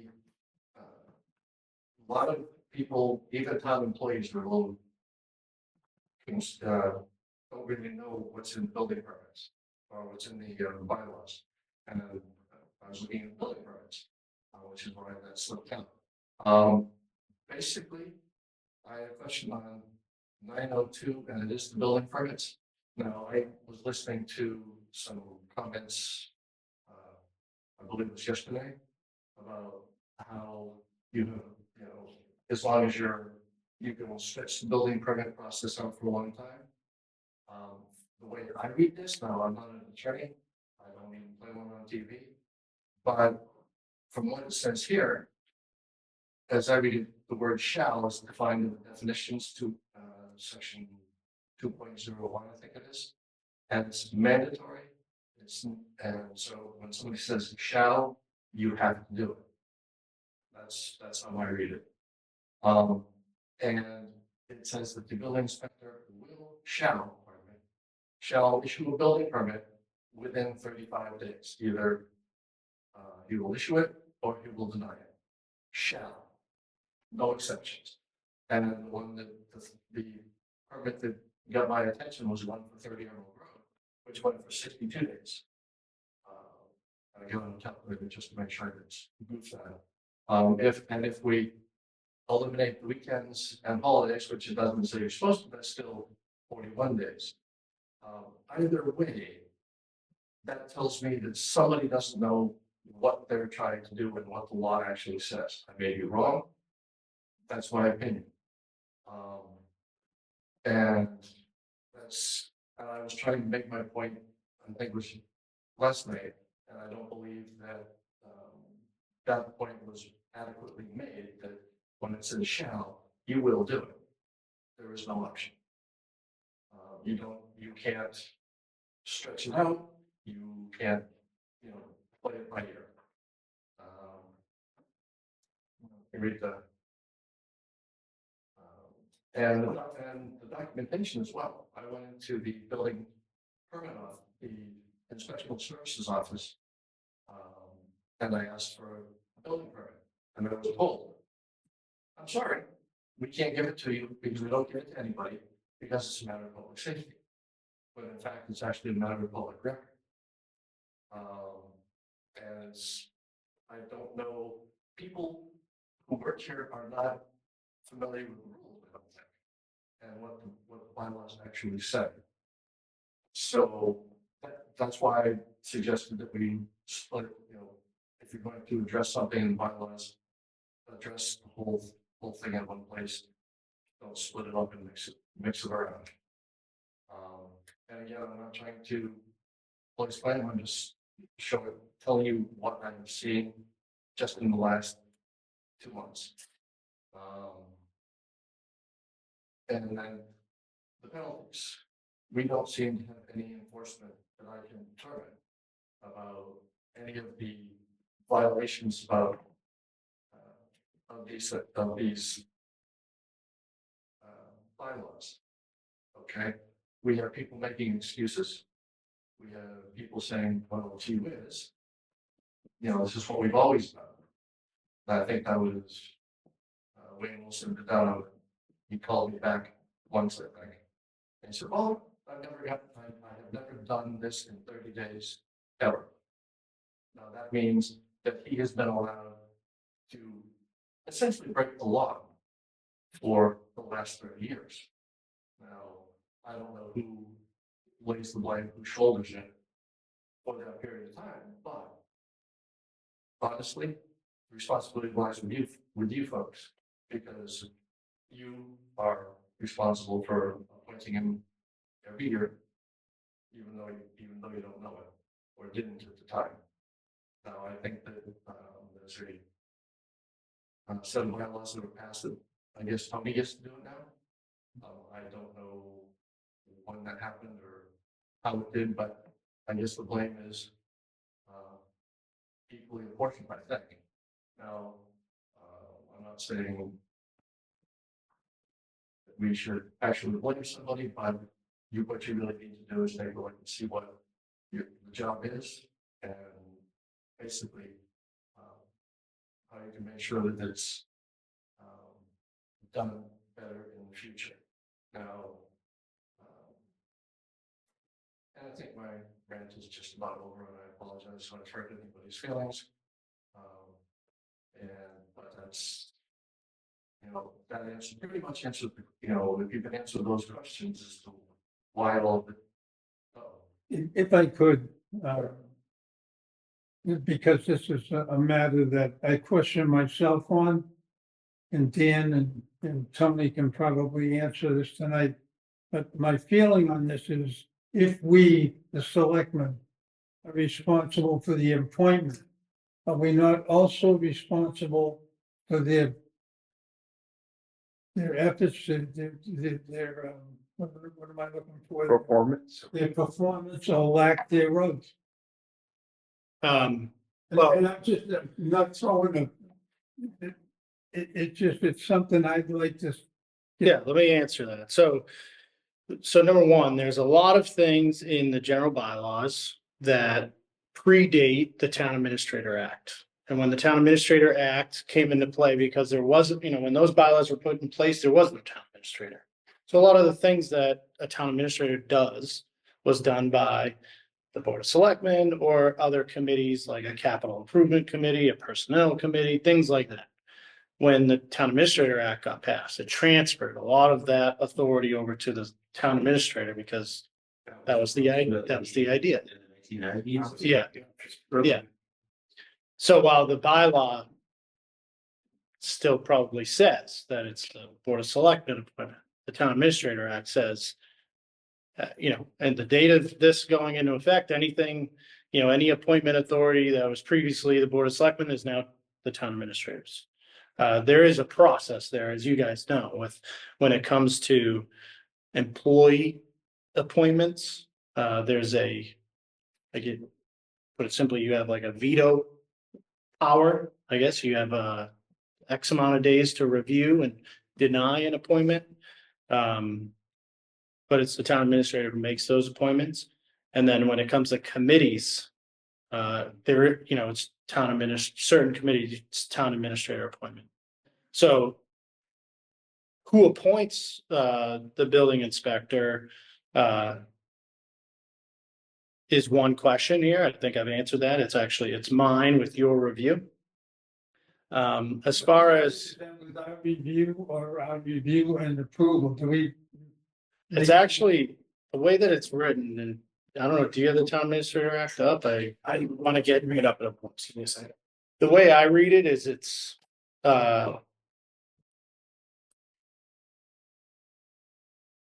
I'm not. I think it was more so like, I don't know if it's, I believe it's, if you, unless you guys have an issue with an appointment that I make within a certain amount of time, it's effective. Yeah, I'm not opening Pandora's box, I'm just honestly wondering what the process is. Yeah, so that's, One of the things that would be a perfect, and I'm going to go back to my service in the Marine Corps.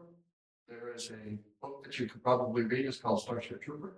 It has a very good definition of exactly what happens and how people are responsible. You have, I believe, the selectmen have the authority. You have the Town Administrators Act has given Tony the authority because you have given it to him. However, that same authority means that he's responsible to you as well for what he does. So it all basically winds up back in your laps. I don't mean to. That's how I look at it. yeah, we're talking about authority of appointment. So that's different from, that's Your different. authority, appointment, and responsibility is essentially the same thing. If you don't mind, I'll answer your questions, and then if you have follow-up comments, we'll go through that, but to answer the question about who appoints, it's the town administrator with your approval or denial. Well, section 9 of the Town Administrator Act reads, the town administrator shall appoint all town officials whose appointment on the effective date of this act is the responsibility of the Board of Selectmen and is not specifically provided herein, which the building inspector is not. The town administrator shall appoint with approval of the Board of Selectmen and may remove with the approval of the Board of Selectmen, subject to the provisions of Chapter 31, or applicable, all department heads, all officers, all subordinates, blah, blah, blah. So that would include the building inspector. Thank you. So, There's a time period in there too. well, that does, there is a appointments to permanent positions may be made by the administrator shall become effective upon the 30th day of the following day notice of appointment. But Wayne's only an annual appointment, so it's not really. So for everybody that questions this whole process, which they're doing right now. I think, does that answer the question? No, I think the core of this question is to find out who's managing the building inspector, who's supervising him, who's, That's pretty close. yeah, and so the core of that question is because there's an assumption that the building inspector made a bad decision. I'm not gonna go there, that's for the ZBA to decide. But when it comes to supervising those that I appoint, specifically to the building inspector, my role there is to ensure that, there's administrative tasks are being done appropriately, timing is being done appropriately, that sort of stuff. As far as the decisions that the building inspector makes on permits, I have no supervisory role in that. I do not review, I do not sign off. The zoning law, state law, puts that authority in his hands or her hands. I don't have the ability to say, you're reading the zoning bylaw wrong or right, and you need to decide this way or that way. The building inspector does not go to the town administrator to say, here are the permits I'm approving this week, or I'm denying this week. Now, if the building inspector is not being responsive, or if there's a timing issue of some sort, if something's brought to my attention, I supervise them in that way and say, hey, this really needs a response. It should have been responded to, the last week or this, that sort of stuff. But I absolutely cannot tell him how to make a decision on code or zoning. That's not my role. So the core of the question goes back to really, did he make a bad decision based on that? There is no supervisory element in that decision-making process. On the 35-day, on the shall decide on a permit within 35 days. This was brought up last night in the ZBA meeting. He denied the permit. He did, so the law says he has to make a decision on a permit within 35 days. If he doesn't, then it's constructively denied. In the Emerald Road case, he issued a denial within the 35-day period. And then, based on the elements of the plan that was in front of him at that time. And then after that, the plan was adjusted to deal with the issues that caused the denial. To a point where those issues, in the building inspector's opinion, were dealt with and could receive a permit. Now, technically, could the applicant, resubmit a brand new application after that denial? Yes, but it's the same result in the sense of he took that previous application and amended the plans in order to deal with the zoning issues that called for a denial. So it is often that sometimes that permit won't be issued until after the 35-day period, but Wayne will issue a decision within that 35-day period, typically, if it's a denial or an approval. There's some confusion out there that if he doesn't make a decision within 35 days, the permit's automatically approved. Yeah, I heard that. That's not, It's just the opposite. that's the opposite. On responsiveness and documentation or document availability. So let me say, first of all, thank you. Wayne has worked for the town for longer than I've been alive. He's been here for 38 some odd years. So thank him. We thank him for all his time, and what he's done for the town is beyond what he's been compensated for.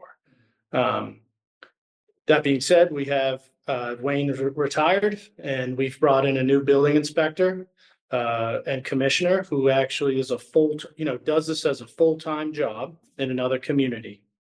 We also, our administrative assistant, KK, has switched. She's now working as the assistant treasurer collector, and we've hired a new employee, Jen Kraft, to fill KK's seat. So we have two new people that are going to be primarily responsible for a lot of the administrative stuff that happens in the building inspector's office. And we've already sat down multiple times. We plan on sitting down with the Concom agent, not next week, but the week after. And those conversations have been primarily about, what the town has done in the past, what Brett's experience as a full-time inspector working in a full-time department, what that level of service looks like, communication issues, administrative issues, and how can we improve that? So to comment on the concern that was raised, we're already in process of trying to find ways to improve that and provide better service. So I'm excited about that. I think we're going to be able to elevate, a lot of the actions that come through that department. I think there are other elements about, when we are reviewing permits, what type of documentation we require, how we review those types of things, all that stuff, trying to raise the bar in that regard. Double check, who's responsible for the building inspector's performance? I am. You. Yeah, in regards to processing things, but again, I don't, Not a decision maker. not a decision. I don't, Understand. yeah. And to his credit, I can't remember the last time the ZBA overturned his decision. I don't remember. Well, yeah, and I don't really want to go down that road anyways. I just more so if people have, through this experience, it's kind of raised their eyes to, whoa, what's going on in the building department? Know that, we are going through a transition phase where, again, we're, lucking out to have someone fill this role that comes with true full-time inspector commissioner experience. So we're going to be able to improve on a lot of those I feel things. like we're getting a good look at what's happening on the other end of the causeway. Right, right. At a discounted price. So we're gonna be making a lot of those improvements. When it comes to access to public record. In the building department, it is a little unique. Now, what we try to do is, or what we're going, what we've tried to do in the past, and if we've fallen short, we're gonna try and do better in the future, is when we have active permits, applications, things like that coming in, getting all that information onto Permit Pro so that residents can just go right onto there and pull all the information that they're looking for. There is historical information on there too. When someone comes into, and this is a standard practice in other communities, if you came in to ask for property records, building records of your neighbor's house, you have to submit a public records request. And that is, we are required to keep record that we got a request for what, on what date, we responded by X date. We have to, it's required. Now, we can show you documents, you can look at them there, but if you want copies, if you want to take stuff with you, you have to submit a document, a public records request. There is a public safety element to that too, people looking for floor plans of other people's homes and understanding like that sort of stuff, but it's a public record, so. Right, so for us, we want to make sure that if you're looking for information that isn't available on the website, you have to submit, you have to record the request, and then we have to respond in accordance with the law. But we're hoping that we avoid that issue altogether by just uploading a lot of that information right to Permit Pro. So it's readily available. And then lastly, penalties. You talked about penalties, Dan, that'd be a question for you. I don't know. Yeah, there are penalties outlined in non-criminal disposition for police bylaws, and they apply unless it's specifically excluded in any one of the bylaws, they apply generally to all the bylaws. And the first, it's a progressive discipline system, which cannot exceed $300 per day by statute. It starts out at a warning and 25, 50, 100, and 300, I think is the progression. And in the zoning aspect, it would be, if, for example, it would be Wayne who would administer those fines. If it was a dog bite, it would be our ACO. So it depends on what bylaw is being violated. And they go to that procedure to otherwise you have to go to district court and file a criminal complaint. So to avoid that process, towns adopt this non-criminal disposition method. I mean, that would, honestly, that works for me, but it doesn't seem like that is ever really happened, at least in this one particular case. We did what they used, worked out just fine. It may not have worked. Oh, short-term rentals. We did it with short-term rentals, yeah. You look prognosticated, yeah, but I guess there's an assumption that there was some findable violation, so I guess that's a question, but I guess, Well, hopefully. one of the things that I'd like to bring up is that the building permit is supposed to be on site the day before or the day the construction starts. It's on site, visible from the nearest public way. The first time that has been put up was today, and there was the surveyor and developer were there.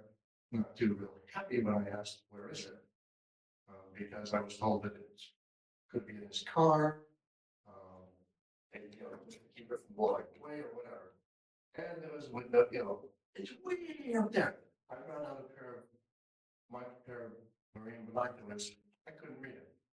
So it's nice. It could be a menu for all I know. It's a piece of paper in the window, and that's it. So, and today is the first day that it was ever there. The rest of the time, all of these days, what has anybody been doing? I just say, This is, I mean, I'm not trying to blame anybody, I'm trying to get the answers to this. these are issues being addressed by the CPA currently, so we're really out of our depth here. This is the exact same issues brought last night from the CPA, and it doesn't make any sense to duplicate these questions. We're addressing it, the CPA is addressing it now, they've issued a cease and desist. So they're on it. I mean, it's just not, you guys are sort of out of your lane And they are the authority having jurisdiction. by statute. They make it. And these are questions that I asked a month ago. And the CPA addressed them last night. Well, I mean, I sent an email to you three, and Tony responded, and that was a month ago. But it's not their, It's not their purview, Well, it's the CPA. I'm not saying that. The questions on the bylaws is the question that I have. Now, the enforcement is great. That just happened to show up. I asked you about that now. Okay, ZBA enforced it. This is, last night was the first time that I believe the ZBA met to hear this. And again, I will say that it's taken an awfully long time for everything to happen. It seems like everybody is waiting till the absolute last possible day to get it done. And I may be wrong. Like I said, I am not trying to blame anybody for this. I'm giving you my opinions. And from what I've seen. And as I said, I mean, I can count. So if it's, hey, you have 10 days to do this. Well, at 9 days and, 9 days, 23 hours and 59 minutes, you'll get it. That doesn't seem to be a responsive, a good response. I mean, generally, I would be trying to get it as quickly as possible to the folks who are looking for the information. And I appreciate everybody's trying to avoid the legal ramifications, et cetera. But that's how I'm looking at it. Now, in any job that I have ever had, anywhere from the Marine Corps all the way up to right now, if I had said, hey, when do you need this by? Well, 3 weeks. And if I waited until the very last minute to get it there, that's bad. That is not what I was supposed to do. You're supposed to get it done as quickly as you possibly can. This is the absolute outside. It should not be standard. yeah, I can appreciate the general sense of what you're talking about. Like I said, I'm not trying to blame anybody. However, if everybody understands where this is all coming from, there's an awful lot of folks that have now, this is visible now. This is very much in the public view. I think there were 98 folks, I believe, on the call last night. That really doesn't matter a lot, except that people are now starting to notice. And I did have one question before you responded. Where in whose name is your office in the town hall? The Board of Selectmen's office. Well, there's an office that says Board of Selectmen on it, but we don't have office hours in there. Well, the reason for that is that all of these documents that we're talking about are supposed to be filed in your office as a matter of public record. That's why I asked the question. Where is it? Where are the records kept?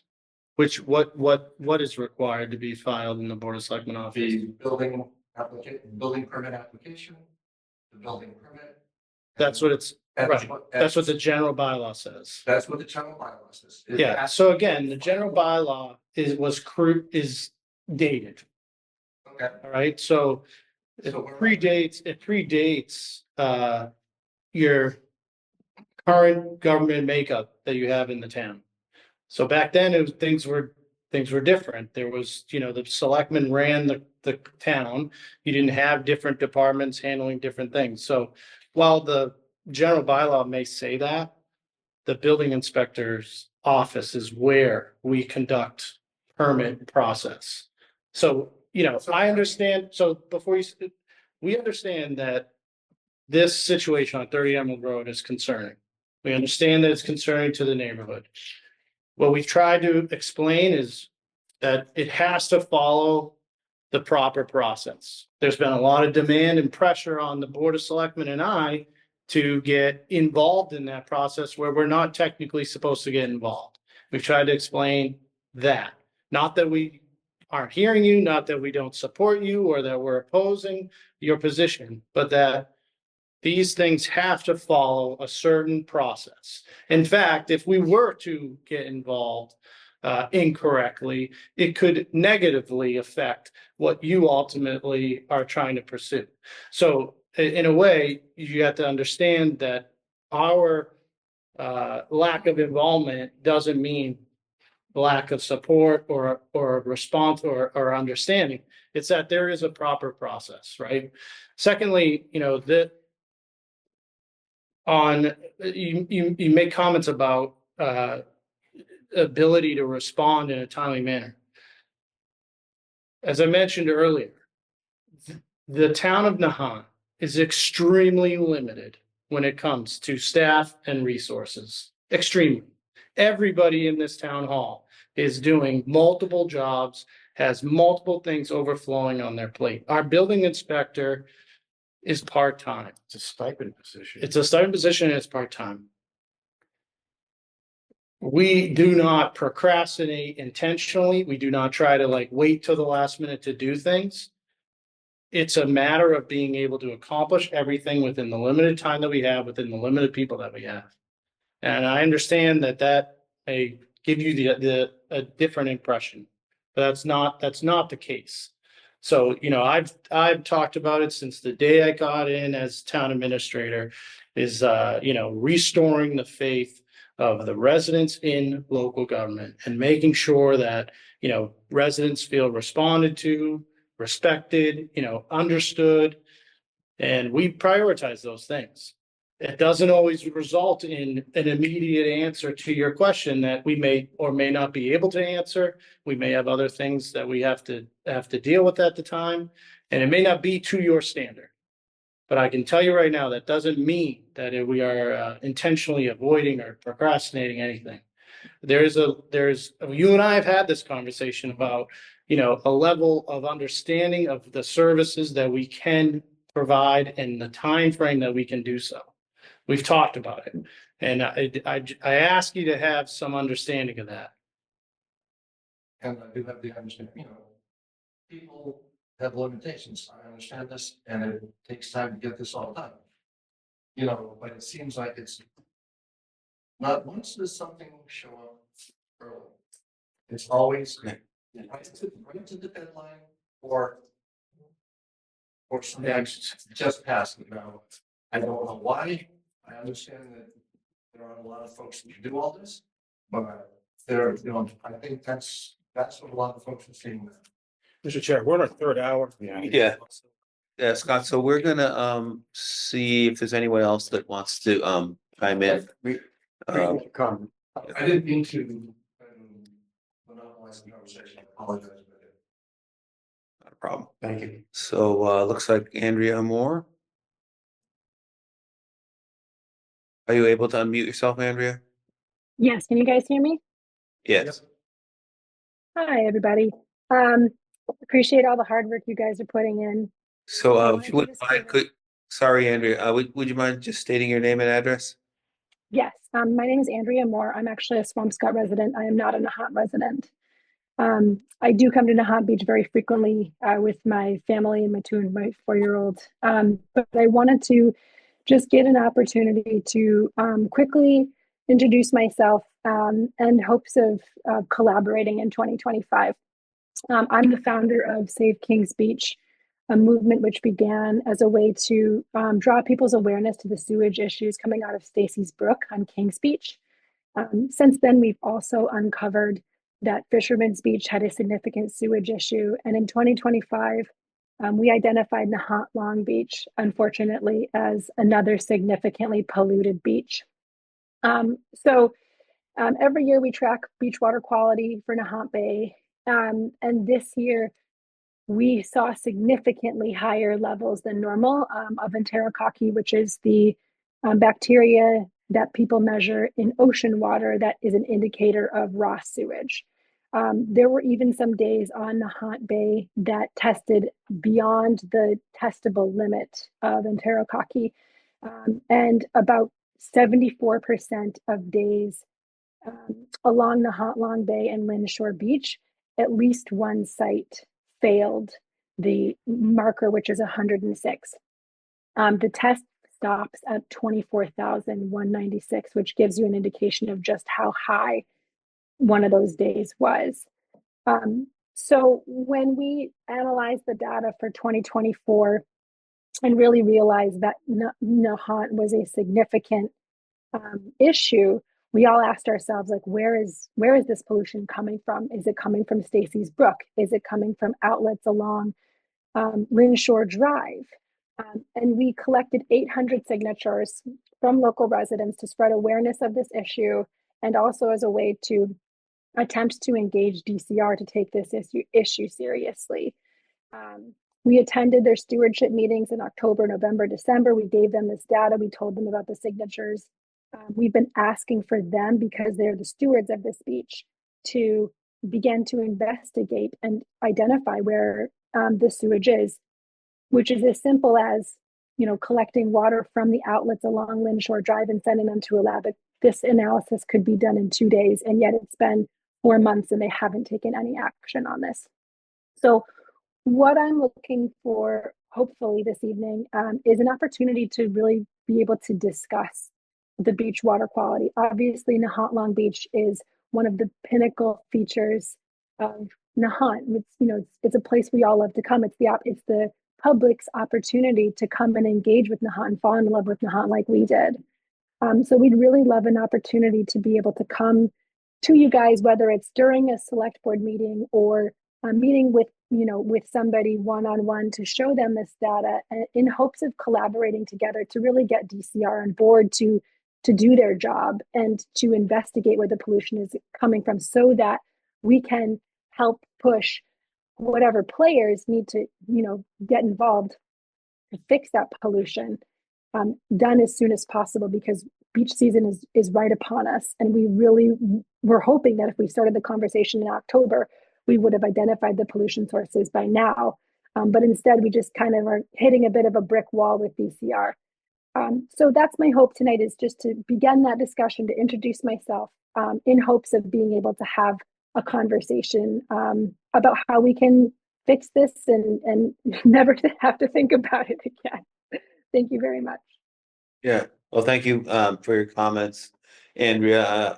You and I have exchanged some emails, and I never did get around to calling you back after that, so my apologies for not getting back to you. But it's definitely something that all of us are concerned about. I know we've individually anyway talked to Senator Crichton and Pete Capano and now Sean Reed about this. I know Tony's talked to Jared Nicholson, the mayor of Lynn, about it. Something that I know all of us are acutely aware of and concerned about, and interested in what the proposed solutions are. But I can say I personally am interested in collaborating with your group and seeing what we can do to guide this to a solution that actually addresses the problem. So maybe the best place to start is maybe because of open meeting law, maybe we can each talk to you individually. I can I got a couple busy days at work coming up on here, barely at any time, but I will I have your number, and I'll try to get in touch with you sometime in the next few days, and we can kind of take it from there, and coordinate with the other board members and stuff. So it's definitely something we're interested in and aware of, and I know Gene's talked about this a lot in the past, so. It's interesting, 15 minutes ago during the conversation, somehow Kings Beach prompted a thought process, and I wrote down right here, Kings Beach air quality. I separated the two. we've been talking about this, and it certainly is something that we're going to work on along with all of the projects that Tony has. I'm sure he's gonna jump into this as well. I can assume that. Yeah. And we have not detoured this, we just haven't gotten into it.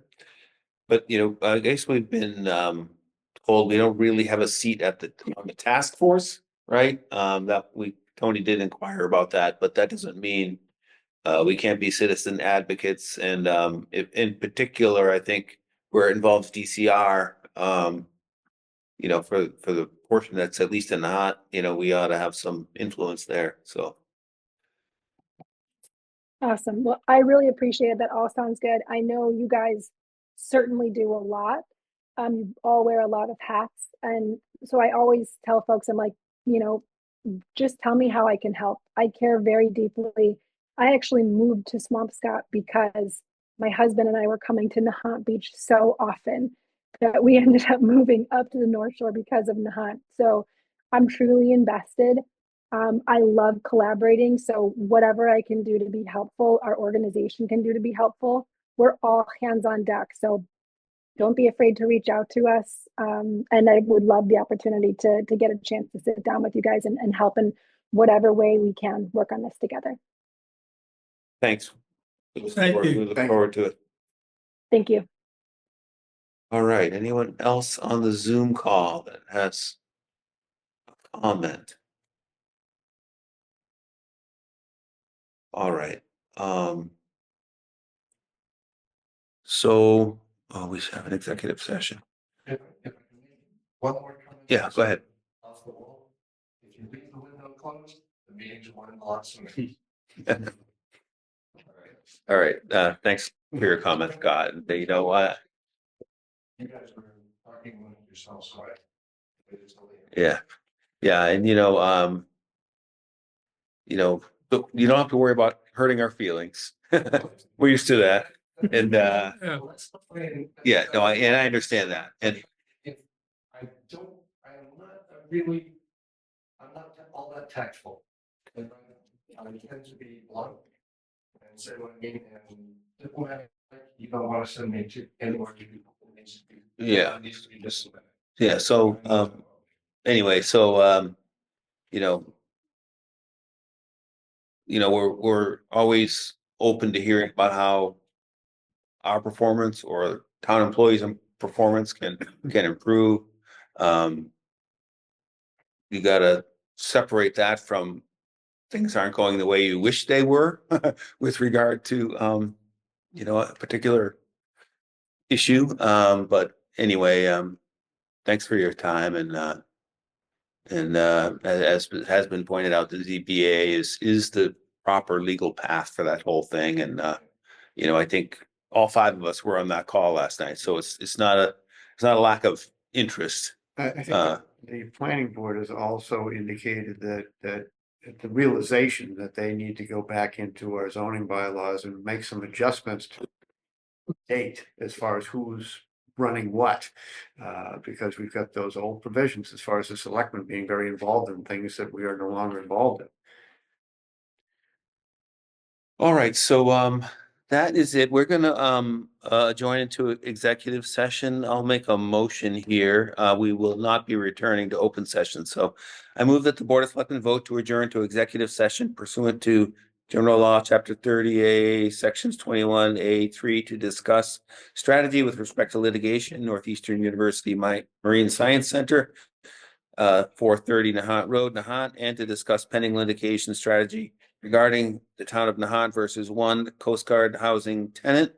If the chair declares that an open meeting may have a detrimental effect on the negotiating position of the public body, and I, the chair, do declare that an open meeting will have a detrimental effect on the negotiating position of the public body, and we will not return to open session.